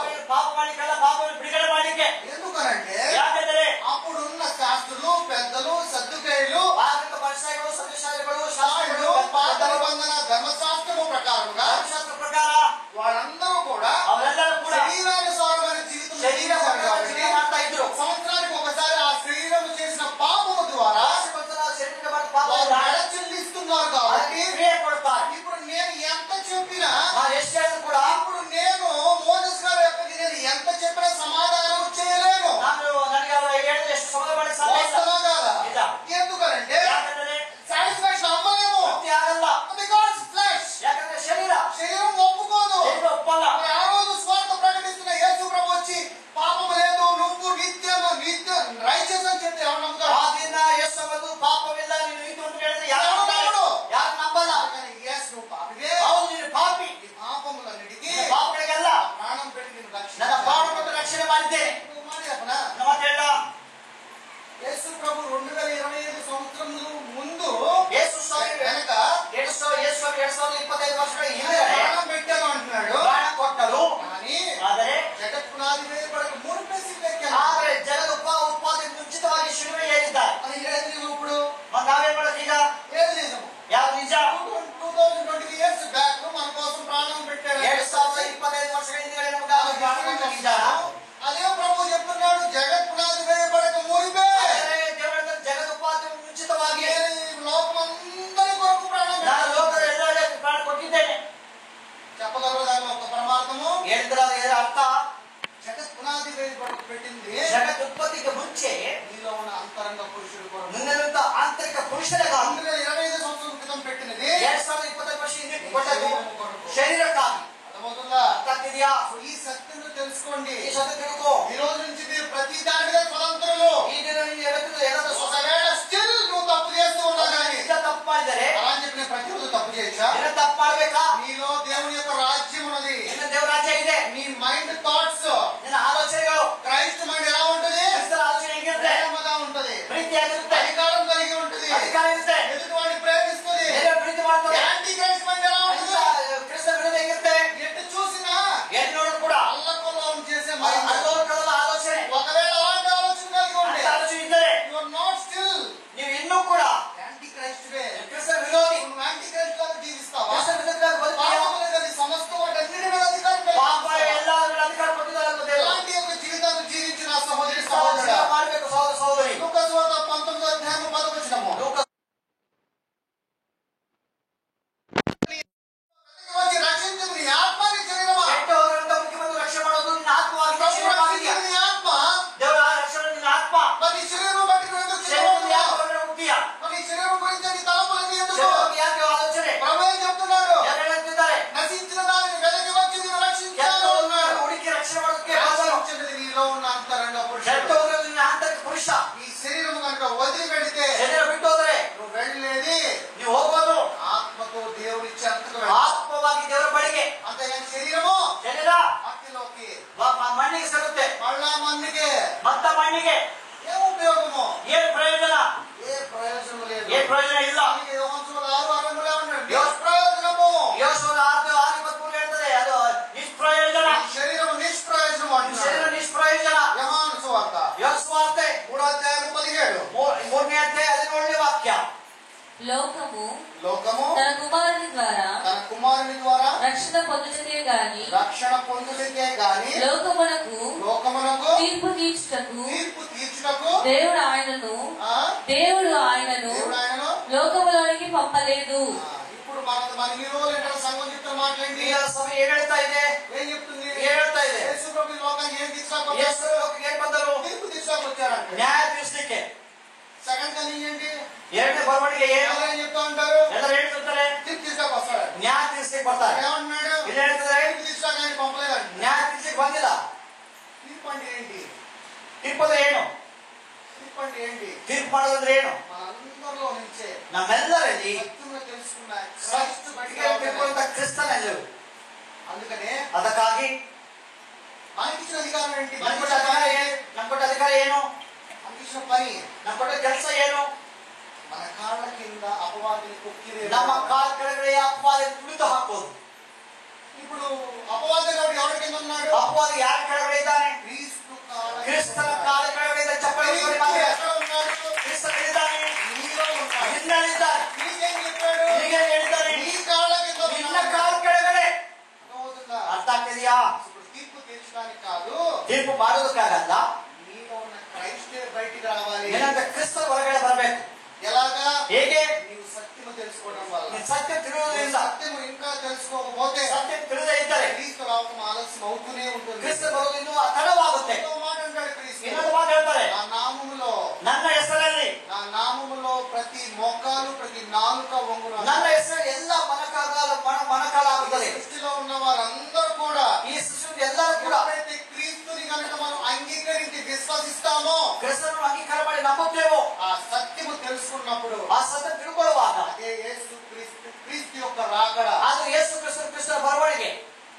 అప్పుడు దాకా అపవాది ఎక్కడున్నాడు? ಅದಕ್ಕೆ ಅಪವಾದ ಎಲ್ಲಿದ್ದಾನೆ? క్రీస్తు పాదముల కింద ఉన్నాడు. ಕ್ರಿಸ್ತನ ಕಾಲ ಕೆಳಗಿದ್ದಾನೆ. క్రీస్తు ఎక్కడున్నాడు? ಕ್ರಿಸ್ತನ ಎಲ್ಲಿದ್ದಾನೆ? మనలో ఉన్నాడు. ನಮ್ಮಲ್ಲಿದ್ದಾನೆ. మనకెందుకు ఏం చెప్తున్నాడు? ನಮಗೆ ಏನ್ ಹೇಳ್ತಿದ್ದಾರೆ? ఈ పాదాలతో ప్రతిరోజు ఆ అపవాదనాన్ని తొక్కి వేయండి. ನಿನ್ನ ಕಾಲದಿಂದ ಪ್ರತಿ ದಿವಸ ಅಪವಾದ ತುಳಿದು ಹಾಕು. సో ఇదంతా ఎక్కడ గ్రహించాలి? ಇದೆಲ್ಲ ಎಲ್ಲೆಲ್ಲಿ ಗ್ರಹಿಸಬೇಕು? క్రైస్ట్ మైండ్ కలిగి ಕ್ರಿಸ್ತನ ಆಲೋಚನೆಯುಳ್ಳವರಾಗಿ. నీలో అధికారం కావాలండి. ನಿನ್ನಲ್ಲಿ ಅಧಿಕಾರ ಬೇಕಾದ್ರೆ క్రైస్ట్ మైండ్ ధరించు. ಕ್ರಿಸ್ತನ ಆಲೋಚನೆ క్రైస్ట్ మైండ్ నీలో ఉంటే ಕ್ರಿಸ್ತನ ಮನಸ್ಸಿದ್ದರೆ నీలో ప్రేమ కనపడాలి. ನಿನ್ನ ಪ್ರೀತಿ ಇರಬೇಕು. పొరుగువాడిని పొరుగువాడిని ప్రేమించు. ನೆನೆಯವರ ಪ್ರೀತಿ ಮಾಡು. నువ్వు ఏది చేసినా గాని ನೀನು ಏನ್ ಮಾಡೋದು ಕೂಡ ఆదివారం గుడికి రా. ಬಾರ ಗುಡಿಗೆ ಬಾ. నువ్వు ప్రభు బలలో పాల్గొను. ಕರ್ತವ್ಯದಲ್ಲಿ ಭಾಗಿಯಾಗು. చందా ఇవ్వు. ಕಾಣಿಕೆ ಕೊಡು. నువ్వు ఉపవాసాలు ఉండు. ಉಪವಾಸ ಇರು. నీలో కనుక ప్రభు అనే వాక్యం ఉంటే ప్రేమ ఉంటుంది. ನಿನ್ನಲ್ಲಿ ವಾಕ್ಯ ಇದ್ರೆ ಪ್ರೀತಿ ಇರುತ್ತೆ. ఒకవేళ అదే ప్రేమ నీలో కనుక లేకపోతే ಅದೇ ಪ್ರೀತಿ ನೀನು ಹಿಡಿದೇ ಇದ್ದಾರೆ దేవుని కుమారుడు కావు. ದೇವರ ಮಗನಲ್ಲ. నువ్వు దేవుని కుమారుడు కావు. నీకు నువ్వే ದೇವರ ಮಗನ ಹೋದಾಗ ನೀನೇ ಪರೀಕ್ಷೆ ಮಾಡಿಕೊ. నేను ఎందుకు వాడిని ప్రేమిస్తున్నానో లేదా అని. ನಾನು ಬೇರೆ ಪ್ರೀತಿ ಮಾಡ್ತೀನಿ ಇಲ್ಲ. నువ్వు ప్రేమిస్తున్నావా లేదా అని. ನೀನು ಹಾಗೆ ಪ್ರೀತಿ ಮಾಡ್ತಿಲ್ಲ. భార్య భర్తను ప్రేమిస్తున్నావా లేదా ಹೆಂಡತಿ ಗಂಡ ಪ್ರೀತಿ ఒకవేళ ಮಾಡ್ತಾರೆ. మీ ఇద్దరి మధ్య ఈ ప్రేమ అనేది కనుక ಒಬ್ಬರ లేకపోతే ಮಧ್ಯದಲ್ಲಿ ಪ್ರೀತಿ ಇಲ್ಲದೇ ಇದ್ದರೆ దేవుడు దేవుడు దేవుడు దేవుడు ದೇವರು ದೇವರು ದೇವರು ದೇವರ ಪ್ರಯೋಜನ ಇಲ್ಲ. నాయనా నాయనా నాయనా అనుకుంటే కాదు. ದೇವರ ದೇವರ ದೇವರ ಪ್ರಯೋಜನ ಇಲ್ಲ. దేవా దేవా దేవా అంటే కాదు. ದೇವರ ದೇವರ ಪ್ರಯೋಜನ ಇಲ್ಲ. అవన్నీ నేను దేవుడు అంటున్నాడు. ನಾನು ಕೇಳೋದಿಲ್ಲ. నీలో ప్రేమ ఉంటేనే ನಿನ್ನಲ್ಲಿ ಪ್ರೀತಿ ಇದ್ದರೆ నీలో ఉంటాను. ನಾನು ನಿನ್ನಲ್ಲಿ ಇರ್ತೇನೆ. నీలో నువ్వు ఆయన ప్రేమగా ఉంటేనే ನಿನ್ನಲ್ಲಿ ನೀನು ಪ್ರೀತಿಯಾಗಿದ್ದರೆ నీలో అధికారం ఉంటుంది. ನಿನ್ನಲ್ಲಿ ಅಧಿಕಾರ ಇರುತ್ತೆ. నీలో కనుక అధికారం ఉందంటే ಅಧಿಕಾರ ಇದ್ದರೆ నీకు పవర్ ఉంటుంది. ನಿನಗೆ ಶಕ್ತಿ ಇರುತ್ತೆ. ఆ పవర్ ఉంటే నీ శరీరానుసారమైన ఏ అక్కరైనా కానీ ಆ ಶಕ್ತಿ ಇದ್ದರೆ ಶರೀರ ಬಗ್ಗೆ ಏನಾದರೂ ఈజీగా మనం పొందుకోగలం. ನಾವು ಸಡವಾಗಿ ಪಡ್ಕೊಳ್ತೀವಿ. ఇలాంటి గ్రహింపు కలిగి మనం ಇಂಥ ಯೋಚನೆ ಇರುವವರಾಗಿರಬೇಕು. యోహాను సువార్త 6:38. ಯೋಹಾನ ಸುವಾರ್ತೆ 6:38. ಯೋಹಾನ ಸುವಾರ್ತೆ తండ్రి తండ్రి నాకు అనుగ్రహించిన నాకు వారందరూ అనుగ్రహించిన వారందరూ నా యొద్దకు నా వచ్చును. యొద్దకు వచ్చురు. నా యొద్దకు వచ్చిన నా యొద్దకు వారిని వచ్చిన వారిని నేనెంత ఎంత మాత్రమును మాత్రమును బయటికి త్రోసివేయను. బయటకు త్రోసివేయను. ఈ రోజు మనం అందరం కూడా ఆయన చెంతకు వెళ్తున్నాం. ನಾವೆಲ್ಲರೂ ಆತರ ಬಳಿಗೆ ಹೋಗ್ತೀವಿ. ఎవరిలోకి వెళ్తున్నాము? ಯಾರಿಗೆ ಹೋಗ್ತೀವಿ? క్రైస్తవులకు వెళ్తున్నాము. ಕ್ರಿಸ್ತನಿಗೆ ಹೋಗ್ತೀವಿ. మనం క్రీస్తులకు వెళ్ళినప్పుడు ಕ್ರಿಸ್ತನಿಗೆ ಹೋಗುವಾಗ బయటికి త్రోసివేయడంట. ನಾವು ತಳ್ಳಿ ಬಿಡುವುದಿಲ್ಲ. ఎందుకంటే తండ్రి ఇచ్చిన పని అదే. ತಂದೆ ಕೊಟ್ಟ ಕೆಲಸ ಅದೇ. క్రీస్తు అనే ఒక ఇమేజ్ లోకి ಕ್ರಿಸ್ತನ తీసుకుని ಎಂಬ ಸ್ವರೂಪದಲ್ಲಿ ಹೋಗಬೇಕು. ఎందుకంటే క్రీస్తు ఇమేజ్ లో ఏముంది? ಕ್ರಿಸ್ತನ ಸ್ವರೂಪದಲ್ಲಿ ಏನಿದೆ? క్రీస్తు ఇమేజ్ లో అధికారం ఉన్నది. ಕ್ರಿಸ್ತನ ಸ್ವರೂಪದಲ್ಲಿ ಅಧಿಕಾರ ಇದೆ. క్రీస్తు ఇమేజ్ లో ప్రేమ ఉన్నది. ಕ್ರಿಸ್ತನ ಸ್ವರೂಪದಲ್ಲಿ ಪ್ರೀತಿ ಇದೆ. ఇమేజ్ లో ఎవరు దేవుడు ప్రేమించాడు? ದೇವರು ಯಾರು ಪ್ರೀತಿ ಮಾಡಿದ್ರು? పేదవారిని ప్రేమించాడు. ಬಡವರನ್ನು ಪ್ರೀತಿ ಮಾಡಿದ. బడుగుని ప్రేమించాడు. ಬಡವರನ್ನು ಪ್ರೀತಿ ಮಾಡಿದ. గిరిగి నలిగిన హృదయం వారిని ప్రేమించాడు. ಮುದುಕರ ಹೃದಯ ಪ್ರೀತಿ ಮಾಡಿದ. ఇవన్నీ మనలో ఉంటాయి కాబట్టి ಇವೆಲ್ಲ ನಮ್ಮಲ್ಲಿ ಇದ್ದರೆ మనలో లేవు. ನಮ್ಮಲ್ಲಿದ್ದರೆ కానీ ఇవన్నీ క్రీస్తులో ఉన్నాయి. ಇದೆಲ್ಲ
నువ్వు ತಂದೆ ಇದ್ದೀರಾ, క్రీస్తులో ఉన్నావా? ಕ್ರಿಸ್ತನಲ್ಲಿ ಇದ್ದೀಯಾ, క్రీస్తులో కనుక జీవించాలంటే, ಕ್ರಿಸ್ತನಲ್ಲಿ ಬದುಕಬೇಕಾದರೆ, క్రీస్తైన ఉండాలంటే ಕ್ರಿಸ್ತನಾಗಿದ್ದರೆ దేవుని యొక్క అంతరంగ పురుషుడిగా ದೇವರ ఉండాలి. ಆಂತರಿಕ ಪುರುಷನಾಗಿ ಬದುಕಬೇಕು. కానీ శరీరానుసారంగా ఉంటే, ಶರೀರಾನುಸಾರ ಇದ್ದರೆ, శరీరం అనే నరకంలో ఉంటే పాపం ಶರೀರ ಇದ್ದರೆ ನೀನು ಪಾಪಿ. ఆ పాపం ఎక్కడ తీసుకెళ్తుంది? ಆ ಪಾಪ ಎಲ್ಲಿ ಕರ್ಕೊಂಡು ಹೋಗುತ್ತೆ? మరణానికి ಮರಣ తీసుకెళ్తుంది. ಕರ್ಕೊಂಡು ಹೋಗುತ್ತದೆ. యోహాను సువార్త 10:10 ಯೋಹಾನ ಸುವಾರ್ತೆ 10:10 3 వచనాలు ఉన్నాయి. 3 ವಾಕ್ಯದಿಂದ ಮುಗಿಸ್ತೀವಿ. దొంగ దొంగతనమును, దొంగతనమును, హత్యను, నాశనమును చేయుటకు వచ్చును వచ్చును గాని మరి దేనికి రాడు. గొర్రెలకు జీవము కలుగుటకును, అది సమృద్ధిగా కలుగుటకును నేను వచ్చిందని మీతో నిశ్చయముగా చెప్పుచున్నాను. ఇక్కడ మరి దొంగ ఎవడు? ಇಲ್ಲಿ ಕಳ್ಳ ಯಾರು? ಕಳ್ಳನು ఎవడు దొంగ చెప్పండి? ಯಾರು? ಕಳ್ಳನ ಯಾರು? ఇప్పుడు దాన్ని వాక్యున్నారు కదా, ಎಷ್ಟರ ವಾಕ್ಯ ಕೇಳಿದ? ఎవరు ఇక్కడ దొంగ? ಯಾರು ಕಳ್ಳನು? ఆ? ಕಾದು. ఎవరు దొంగ? ఆ? మన శరీరమే దొంగ. ಶರೀರ ದೊಂಗ, ಶರೀರನೇ ಕಳ್ಳ. ಕಳ್ಳ శరీరమే దొంగ. ನಮ್ಮ ಶರೀರ ನಮ್ಮ ಕಳ್ಳ. దొంగలాగా మోసపోయిస్తుంది. ನೀನು ದೊಂಗ, ನಿಮ್ಮ ಕಳ್ಳನ ಹಾಗೆ ಮೋಸ ಮಾಡ್ತಾರೆ. ఈయన ఉన్న అంతరంగ పురుషుడు ನಿನ್ನಿಂದ ಆಂತರಿಕ ಪುರುಷ ఎలా వచ్చాడంటే ఆయన ಹೇಗೆ ಬಂದ? సమృద్ధి కలుగు చేయడానికి వచ్చాడు. ಆತನು ಸಮೃದ್ಧಿ ಆಗಬೇಕೆಂಬುದಾಗಿ ఈ శరీరం అనే దొంగలంటూ బయటకు వస్తే ಶರೀರವೆಲ್ಲ ಕಳ್ಳರಿಂದ ಹೊರಗಡೆ ಬಂದರೆ సమృద్ధిగా జీవిస్తాం. ಸಮೃದ್ಧಿಯಾಗಿ ಬದುಕ್ತೀಯ. సమృద్ధిగా అన్నిటి మీద అధికారం ఉంటుంది. ಎಲ್ಲಾದ್ರೂ ಮೇಲೆ ಅಧಿಕಾರ ಇರುತ್ತೆ. నీ శరీరం నేను మోసం ನಿನ್ನ చేస్తుంది. ಶರೀರವನ್ನು ಮೋಸ ಮಾಡ್ತದೆ. నీ హృదయమే ನಿನ್ನ ಹೃದಯವೇ మోసకరమైన. ಅದು ಮೋಸಕರವಾಗಿದೆ. నీ హృదయం మోసకరమైన ನಿನ್ನ హృదయాన్ని ಹೃದಯವು ಮೋಸಕರದ ಹೃದಯವಲ್ಲ, దేవుని యొక్క వాక్యముతో ದೇವರ ವಾಕ್ಯದಿಂದ పరిశుద్ధపరచుకో. ಪರಿಶುದ್ಧ ಮಾಡಿಕೋ. సహోదరి నా సహోదరి, ಸಹೋದರ ಸಹೋದರಿ, వాక్యం వింటున్నామంటే కాదు, ವಾಕ್ಯ ಕೇಳುವುದಲ್ಲ, దేవుని ఆత్మక శక్తి ದೇವರ ಆತ್ಮದ ಶಕ್ತಿ ಉಳ್ಳವರಾಗಿರಬೇಕು. అధికారం కలిగి జీవించాలి. అధికారముള്ളవరాగిరಬೇಕು. క్రీస్తులాగా జీవించాలి. క్రీస్తులాగిరಬೇಕು. శరీరం అనే బలహీనత ఉంది. ಶರೀರವನ್ನು ತೆಗೆದುಹಾಕಬೇಕು. ఆ బలహీనతను ఎంత నలిగిపోయినా ఆ బలహీనతను క్రీస్తు నీలో ఉన్నాడు. ಹೆಸರಿನಿದ್ದಾನೆ. ప్రభువా, ದೇವರೇ, నా యందు నివసించు క్రీస్తు నీవైనా గాని, ನನಗೆ ಕ್ರಿಸ್ತನು నా ನೀನೇ. బలహీనత ఏదైనా గాని, నా బలహీనత ఏనాದರೂ, నీ నామం అనే అధికారముతో ನಿನ್ನ ನಾಮಗಳ ಅಧಿಕಾರದಿಂದ కాళ్ళతో తొక్కివేయాలి. ತುಳಿದು ಹಾಕಿ. ఇలాంటి ఒక గ్రహింపు కలిగి ఒక గ్రహింప సహోదరి ಸಹೋದರ సహోదరుడా, ಸಹೋದರಿ, మనము ನಾವು బలహీనతను బట్టి నలిగిపోతూ ఉంటాము, ಬಲಹೀನ ಬಗ್ಗೆ కురిగిపోతూ ఉంటాము. ನಾವು ಸೋತು ಹೋಗ್ತೇವೆ. ఎందుకంటే ಯಾಕಂದ್ರೆ ఈ శరీరమే దొంగ, ಶರೀರ ಒಂದು ఈ ಕಳ್ಳನಾಗಿದೆ. శరీరమే పాపము, ಶರೀರ ಪಾಪಿ, ఈ శరీరమే నరకము. ಶರೀರ ನರಕ. ఈ రోజు నీ శరీరం నుంచి నువ్వు విడుదల ಶರೀರ పొందుకోబోతున్నావు. ಬಿಡುಗಡೆ ఈ ಹೊಂದ್ಕೊಳ್ತೀಯ. రోజు నుంచి శరీరధారిగా కాకుండా ಶರೀರಧಾರಿಯಾಗಲ್ಲದೆ దేవుని ఆత్మగా, ದೇವರ ಆತ್ಮವಾಗಿ దేవుని యొక్క శక్తిగా ದೇವರ జీవించడము. ಶಕ್ತಿಯಾಗಿ ಜೀವಿಸ್ತೀಯ. ఈ రోజు నుంచి ప్రారంభించు. ಇವತ್ತು ಪ್ರಾರಂಭಿಸು. యోహాను సువార్త 12:46 ಯೋಸುವಾರ್ತೆ 12:46 నా యందు విశ్వాసం నా యందు విశ్వాసం ఉంచు ప్రతివాడు ప్రతివాడు చీకటిలో చీకటిలో నిలిచి నిలిచి ఉండకుండానట్లు ఉండకుండునట్లు నేను ఈ లోకమునకు ఈ లోకమునకు వెలుగుగా వచ్చి ఉన్నాను. వెలుగుగా వచ్చి ఉన్నాను. ನಾನು ಬೆಳಕಾಗಿ ಈ ಲೋಕಕ್ಕೆ ಬಂದಿದ್ದೇನೆ. ఒకవేళ నువ్వు యేసుక్రీస్తుని కనుక అంగీకరిస్తే, ಒಂದು ಯೇಸುವನ್ನು ಸ್ವೀಕಾರ ಮಾಡಿದರೆ, క్రీస్తుని కనుక అంగీకరించినప్పుడు ಕ್ರಿಸ್ತನನ್ನು ಅಂಗೀಕಾರ ಮಾಡಿದರೆ, నీలో ఉన్న చీకటి బయటికి వెళ్ళిపోయి ಕರ್ತನ ಹೊರಗಡೆ ಹೋಗಿ నీలోకి క్రీస్తు వెలుగుగా వస్తాడు. ಕ್ರಿಸ್ತನ ಬೆಳಕಾಗಿ ಬರ್ತಾನೆ. ఎందుకంటే ಯಾಕೆ? ఆయన యొక్క వాక్యం ఏమైనది, ಅವರ ವಾಕ್ಯ ಏನಾಗಿದೆ? ఆయన యొక్క ఖడ్గం ఏమైనది, ಕರ್ತ ಏನಾಗಿದೆ? వెలుగై ఉన్నది. ಬೆಳಕಾಗಿದೆ. ఆ ఒక్క వెలుగు ఆయన ఒక్కడిదేనా? ಆ ಬೆಳಕಾದ ಒಬ್ಬರೇ ಅಲ್ಲ, ఆ వెలుగు మనందరికీ ಆ అన్నాడు. ಬೆಳಕು ಎಲ್ಲರಿಗೂ. నా తర్వాత ఈ లోకానికి మీరు అందరూ వెలుగు ఉన్నారు. ನನ್ನಂತರ ನೀವು ಈ ಲೋಕಕ್ಕೆ ಎಲ್ಲರೂ ಬೆಳಕಾಗಿದ್ದೀರಿ. వెలుగనే ఒక వెలుగులో ಆ ಬೆಳಕಿನಲ್ಲಿ అధికారం కలిగిన క్రీస్తుగా ಅದಕ್ಕಾಗಿ ಕ್ರಿಸ್ತರಾಗಿ నీవు అన్నిటి మీద ನೀವೆಲ್ಲರ ಮೇಲೆ గెలుచుకుంటూ క్రీస్తు వలె జీవించాలి. ಜಯದಿಂದ ಕ್ರಿಸ್ತರಾಗಿ ಜೀವಿಸಬೇಕು. అలాంటి గ్రహింపు ఎక్కడ కావాలి? ಅಂತ ಯೋಚನೆ ಎಲ್ಲಿ ಬರಬೇಕು? ఎంత ఒప్పుకోవాలంటే ఎక్కడ ఒప్పుకోవాలి? ಎಲ್ಲ ಆಗ್ಬೇಕು. ఏమైనా సందేహాలా? ನೀವು ಕಾಯ್ಕೊಡ್ಬೇಕಾ? నువ్వు 4 రోజులు ఉపవాసం ఉండాలా? ಆಸರಿರ್ಬೇಕಾ? లేకపోతే నీవు ప్రభు బలలో 4 వారాలు పాలు పంచుకోవాలా? ಕರ್ತನಲ್ಲಿ ಭಾಗ್ಯ ಆಗ್ಬೇಕು. ఏమీ చేయకండి. ಇದೇವಲ್ಲ. ఒకటే ಒಂದೇ ready your mind. ನಿಮ್ಮ ಆತ್ಮ ಉಜ್ಜೀವನ ಮಾಡು, ಮನಸ್ಸನ್ನು ಉಜ್ಜೀವನ ಮಾಡು, ಸರಿ ಮಾಡಿ ನನ್ನ ಮನಸ್ಸನ್ನು. నాతో ఫెలోషిప్ చేయి. ನನ್ನ ಸಂಗಡ ಸಹವಾಸ ಮಾಡು. నీలో ఉన్న నాతో నువ్వు ఫెలోషిప్ చేయి. ನನ್ನ ಸಂಗಡ ಸಹವಾಸ ಮಾಡು. నీలో ఉన్న నన్ను నాతో నువ్వు ఫ్రెండ్షిప్ చేయి. ಇದರಿಂದ ನಾನು ನನ್ನ ಸಂಗಡ ಸಹವಾಸ ಮಾಡು. నాతో మాట్లాడడం ప్రారంభించు. ನನ್ನ ಸಂಗಡ ಮಾತು ಪ್ರಾರಂಭಿಸು. నేను నీతో మాట్లాడటం ನಾನು ప్రారంభించు. ನಿನ್ನ ಸಂಗಡ ಮಾತಾಡುತ್ತೇನೆ. నీ ఆలోచనలు కాదు, ನಿನ್ನ ಆಲೋಚನೆ ಅಲ್ಲ, నా ఆలోచన నీ జీవితంలో నేను ನನ್ನ ಆಲೋಚನೆ సొంతం ಜೀವನದಲ್ಲಿ ಸಮುದಾಯ ನಡೆಯಲಿ. నీ ఆలోచన చిన్నవి, ನಿನ್ನ ಆಲೋಚನೆ ಚಿಕ್ಕದು, నా ఆలోచన పెద్దవి. ನನ್ನ ಆಲೋಚನೆ ದೊಡ್ಡದು. పెద్ద ఆలోచన జరిగేలాగా నువ్వు ದೊಡ್ಡ ಆಲೋಚನೆ గ్రహించు. ಹಾಗೆ ಗ್ರಹಿಸ್ಕೋ. నీ మనసును ఒప్పించు. ಮನಸ್ಸನ್ನು ಒಪ್ಪಿಸು. మనసు గురించి ఆత్మ గురించి ఒక మంచి వాక్యం. ಮನಸ್ಸು ಬಗ್ಗೆ ಆತ್ಮಕ್ಕೆ ಒಂದು ಒಳ್ಳೆ ವಾಕ್ಯ ಇದೆ. గలతీయులు ಗಲಾತ್ಯರ ಪುಸ್ತಕ 5:23 చేయండి. 5:23. ಗಲಾತ್ಯ 5:23. ఇట్టి వాటికి ಇಂಥವುಗಳನ್ನ విరోధమైన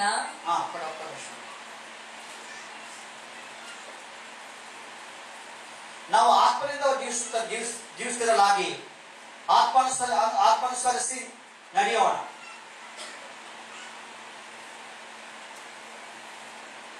If we live in a spirit, let us also walk in the spirit. ನಮ್ಮಲ್ಲಿ ಶರೀರ ಆತ್ಮ ಒಂದಕ್ಕೊಂದು ಎರಡು ಅದು ಹೋರಾಟ ಮಾಡ್ತದೆ. అలాగే ಅದೇ ತರ ఏది చేయిస్తావో ನೀವೇನು ಇಷ್ಟಪಡ್ತೀರೋ అది చేస్తుంది అంటే ಅದು ಮಾಡುತ್ತೆ. అది ఏది చేయిస్తావు ఎక్కడి నుంచి చేయాలి? ಎಲ್ಲಿಂದ ಮಾಡಬೇಕು? రెండు ಇರೋದು ಎರಡೇ, శరీరము ಒಂದು ಶರೀರ రెండు ఆత్మ. ಎರಡು ಆತ್ಮ. ఈ రెండు ఒకటికి ఒకటి వ్యతిరేకంగా ఎప్పుడు కొట్టుకుంటూనే ఉంటాయి. ಒಂದಕ್ಕೊಂದು ಹೋರಾಟ ಮಾಡ್ತದೆ. నువ్వు ఏది చేయిస్తావో ಏನ್ ಮಾಡ್ತೀಯೋ అదే జరుగుతుంది. ಅದೇ ನಡೆಯುತ್ತದೆ. ఎలా చేయిస్తావు? ಯಾವ ತರ ಮಾಡ್ತೀಯ?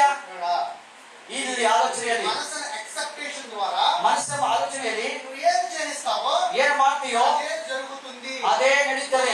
నీవు నీ శరీరం మాట వింటే ಒಂದು ಶರೀರ ಮಾತು ಕೇಳಿದ್ರೆ నీ మనసు నీ శరీరానుసారంగా జీవించు. ಮನುಷ್ಯರು ಶರೀರ ನಡ್ತದೆ. ఒకవేళ నేను దేవుని ఆత్మగా జీవిస్తా నీ మనసు నాకు చెప్తే ದೇವರ ಆತ್ಮವಾಗಿ ಮಾತಾಡಿ ಮನಸ್ಸು ಹೇಳಿದ್ರೆ ಆತ್ಮ ಬದುಕ್ತೀಯ. యోహాను సువార్త ಯೋಹಾನ ಸುವಾರ್ತೆ 18 18ನೇ ಅಧ್ಯಾಯ 37 లాస్ట్. ಯೋಹಾನ ಸುವಾರ್ತೆ 18ನೇ ಅಧ್ಯಾಯ 37ನೇ ವಾಕ್ಯ ಕಡೆಯ ಭಾಗ. అందుకు పిలాతు నీవు రాజువా అని ఆయనను అడగగా యేసు నీవన్నట్టు నేను రాజునే సత్యమును గూర్చి ಸತ್ಯ ಹೇಳ್ತದೆ ಯೇಸು ಸ್ವಾಮಿ. ಇಲ್ಲಿ ఏమంటున్నాడు? ಏನ್ ಹೇಳ್ತದೆ? ನಾನು ಪಾಪವನ್ನ క్షమించడానికి ಕ್ಷಮಿಸಲಿಕ್ಕೆ లోకానికి రాలేదు. ಲೋಕಕ್ಕೆ ಬರಲಿಲ್ಲ. ఎందుకు వచ్చాడంట? ಯಾಕೆ ಬಂದರು? సత్యమును గూర్చి సాక్ష్యమిచ్చుటకు నేను పుట్టిందిని ಸತ್ಯ ಬಗ್ಗೆ ಸಾಕ್ಷಿ ನಾನು ಹುಟ್ಟಿದ್ದೇನೆ. ಸತ್ಯ ಬಗ್ಗೆ ಸಾಕ್ಷಿ ಹುಟ್ಟಿದ್ದೇನೆ. ಸತ್ಯ ಯಾರು? ತಂದೆಗೆ ಸಾಕ್ಷಿಯಾಗಿ ಹೇಳಲಿಕ್ಕೆ ನಾನು ಹುಟ್ಟಿದ. ನಾವೇಳ್ಕೊಳ್ತೀವಿ ಪಾಪ ಕ್ಷಮಿಸುತ್ತಾನೆ. ಪಾಪ ಅನ್ಬೇಕಲ್ಲ, ಪಾಪಗಳಾಗಲ್ವಾ? ಸಭೆ ಹೇಳುತ್ತಾ ಇದೆ. వాక్యం ಹೇಳುತ್ತದಲ್ಲ, సత్యం అనేది ఉందండి. సత్య ಇದೆ. చాలా ఈజీగా అంటాం మార్గము సత్యము జీవము. మార్గ సత్య జీవ ಅಲ್ಲ. సత్యము అంటే దాంట్లో చాలా మర్మము. సత్యದಲ್ಲಿ ಬಹಳ రహస్య ಇದೆ. ఆ మర్మమును తెలుసుకోవడం, ఆ రహస్య ತಿಳ್ಕೊಳ್ಳೋದೇ ఆ మర్మము చెప్పడానికి వచ్చాడంట. ఆ రహస్య ಹೇಳಲಿಕ್ಕೆ అందుకే ఆయన పుట్టాడంట. ಅದಕ್ಕೆ ಹುಟ್ಟಿದರು. మరి మన ఆ మర్మమును తెలుసుకోకుండా ನಾವು ರಹಸ್ಯ ತಿಳ್ಕೊಳ್ಳೋದೇ మనం ఎలా జీవిస్తున్నాము? ನಾವು ಹೇಗಿದ್ದೇವೆ? పాపం మన శరీరం ಶರೀರ ಬದುಕ್ತಾ ಇದೆ. ఒకవేళ నీ పాపం మన శరీరమును జీవించున్నాడు. ಒಂದು ವೇಳೆ ಪಾಪ ಶರೀರ ಬದುಕುದಾದರೆ యేసు ప్రభు ಯೇಸು ಸ್ವಾಮಿ నీ కొరకు పెట్టిన ప్రాణం ఏమవుతుంది? ಈಗ ಪಡೆದ ಪ್ರಾಣ ಏನಾಗುತ್ತೆ? ವ್ಯರ್ಥ. ఇప్పుడు ಈಗ రోజు ఆదివారము, ಭಾನುವಾರ ದಿವಸ ఆదివారం ఆ రాత్రికి అన్ని ఏర్పాట్లు చేశాడు.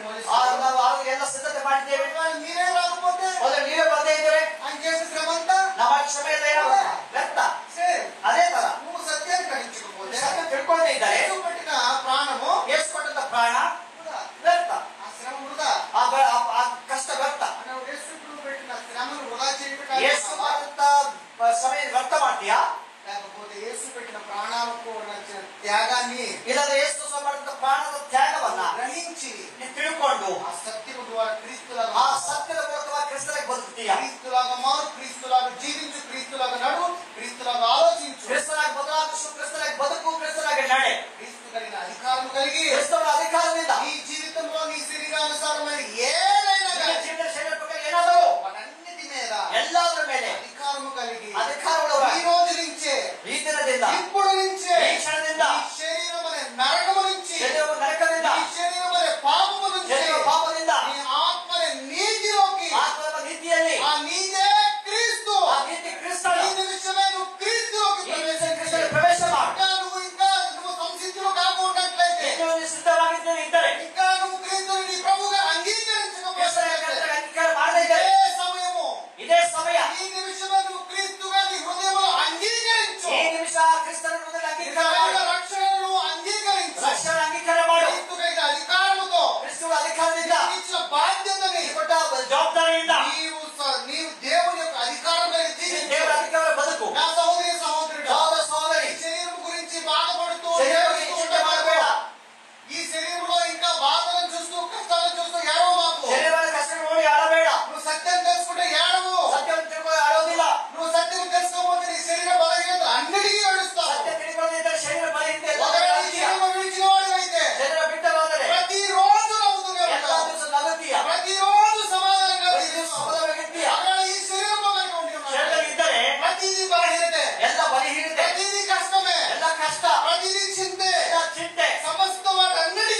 శత్రువుల మనుషులతోటి మనిషిని ఎప్పుడు కూడా శత్రువుగా మనుషులు శత్రువు ನೋಡಬಾರದು. మనిషిని ప్రేమించమన్నాడు. మనుషులు ప్రీతి ಮಾಡು. శత్రువుని ప్రేమించమన్నాడు. శత్రువుని ప్రీతి ಮಾಡು. శత్రువుని క్షమించమన్నాడు. క్షమిస్తని. ద్వేషించేవాడిని నిన్ను ప్రేమించమన్నాడు. ద్వేషించేవాడిని ప్రీతిస్తు. నీ అపవాది నిజమైన వాడు. అపవాది నిజమైన శత్రువు. అపవాది అంటే కనపడే చీకటి సంబంధే. అపవాది కనపడే చీకటి కాదు. వాడే అపవాది. అవును సైతాను. వాడిని నీ పాదములు చెబుతా, నీ పాదములు నిన్ను కాలు కడగಡೆ ಹಾಕಿ ఇలాంటి ఈ రోజు నుంచి ఇలాంటి అధికారం కలిగి ఈ దిన ఇంత అధికారం జీవిಸಬೇಕು. ఇంత మంచి వాక్యం మీరందరూ కూడా ఇంత వందనాలు. ಒಳ್ಳೆ ವಾಕ್ಯವನ್ನು ಕೇಳಿದ್ದೀರಿ. మీ అందరికీ కూడా దేవుని తరపు నుంచి ಎಲ್ಲರೂ ದೇವರ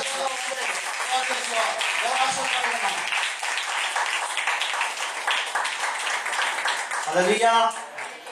నిజంగా చాలా మంచి వర్తమానం మనం విన్నాం. హల్లెలూయా. క్రీస్తులాగా మన బ్రతకాలి. యేసు వేరే క్రీస్తు వేరే అని అడిగా చెప్పారు. అవును కదండి? నిద్రపడి చెప్పండి గట్టిగా హల్లెలూయా. बोलो यीशु मसीह की, बोलो यीशु मसीह की, बोलो यीशु मसीह की. सर गट्टी सपोर्ट కొట్టుదాము.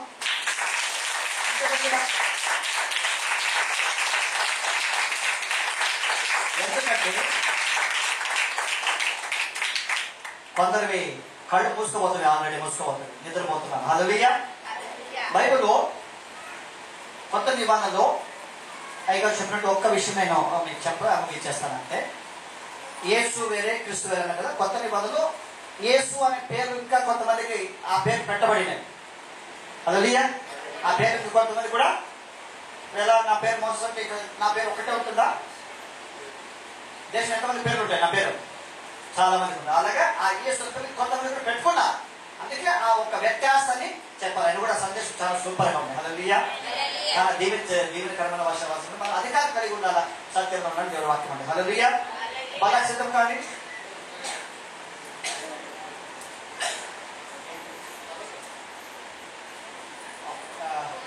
ఐదో అధ్యాయము గలతీ రాష్ట్రపతికి 5వ అధ్యాయం 17వ వాక్యము చదువుకుందాము.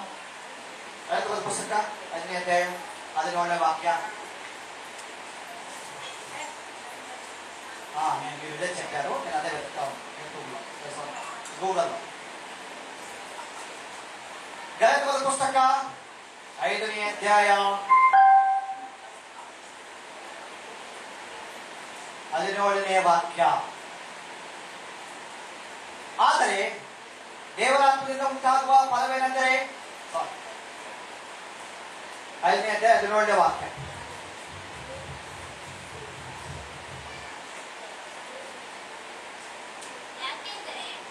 ಯಾಕೆಂದರೆ ಶರೀರ ಭಾವವು ಅಭಿಲಾಷಿಸುವಂಥದ್ದು ಆತ್ಮನಿಗೆ ವಿರುದ್ಧವಾಗಿದೆ, ಆತ್ಮನು ಅಭಿಲಾಷಿಸುವಂಥದ್ದು ಶರೀರ ಭಾವಕ್ಕೆ ವಿರುದ್ಧವಾಗಿದೆ. ನೀವು ಮಾಡಿಸುವುದನ್ನು ಮಾಡದಂತೆ ಇವು ಒಂದಕ್ಕೊಂದು ಹೋರಾಡುತ್ತವೆ. తెలుగు చదువుతారా? ఒక చదివే.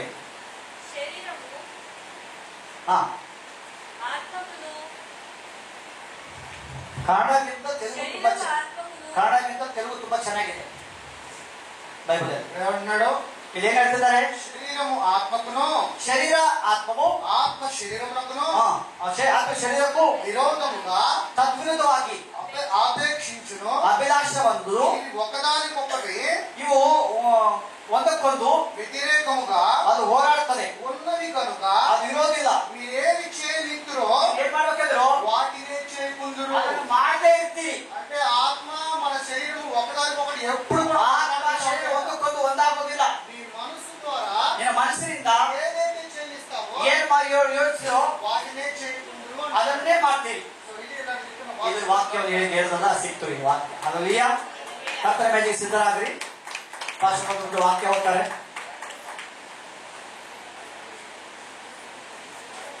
சொல்லும் போதோ எதிர்க்கணும்.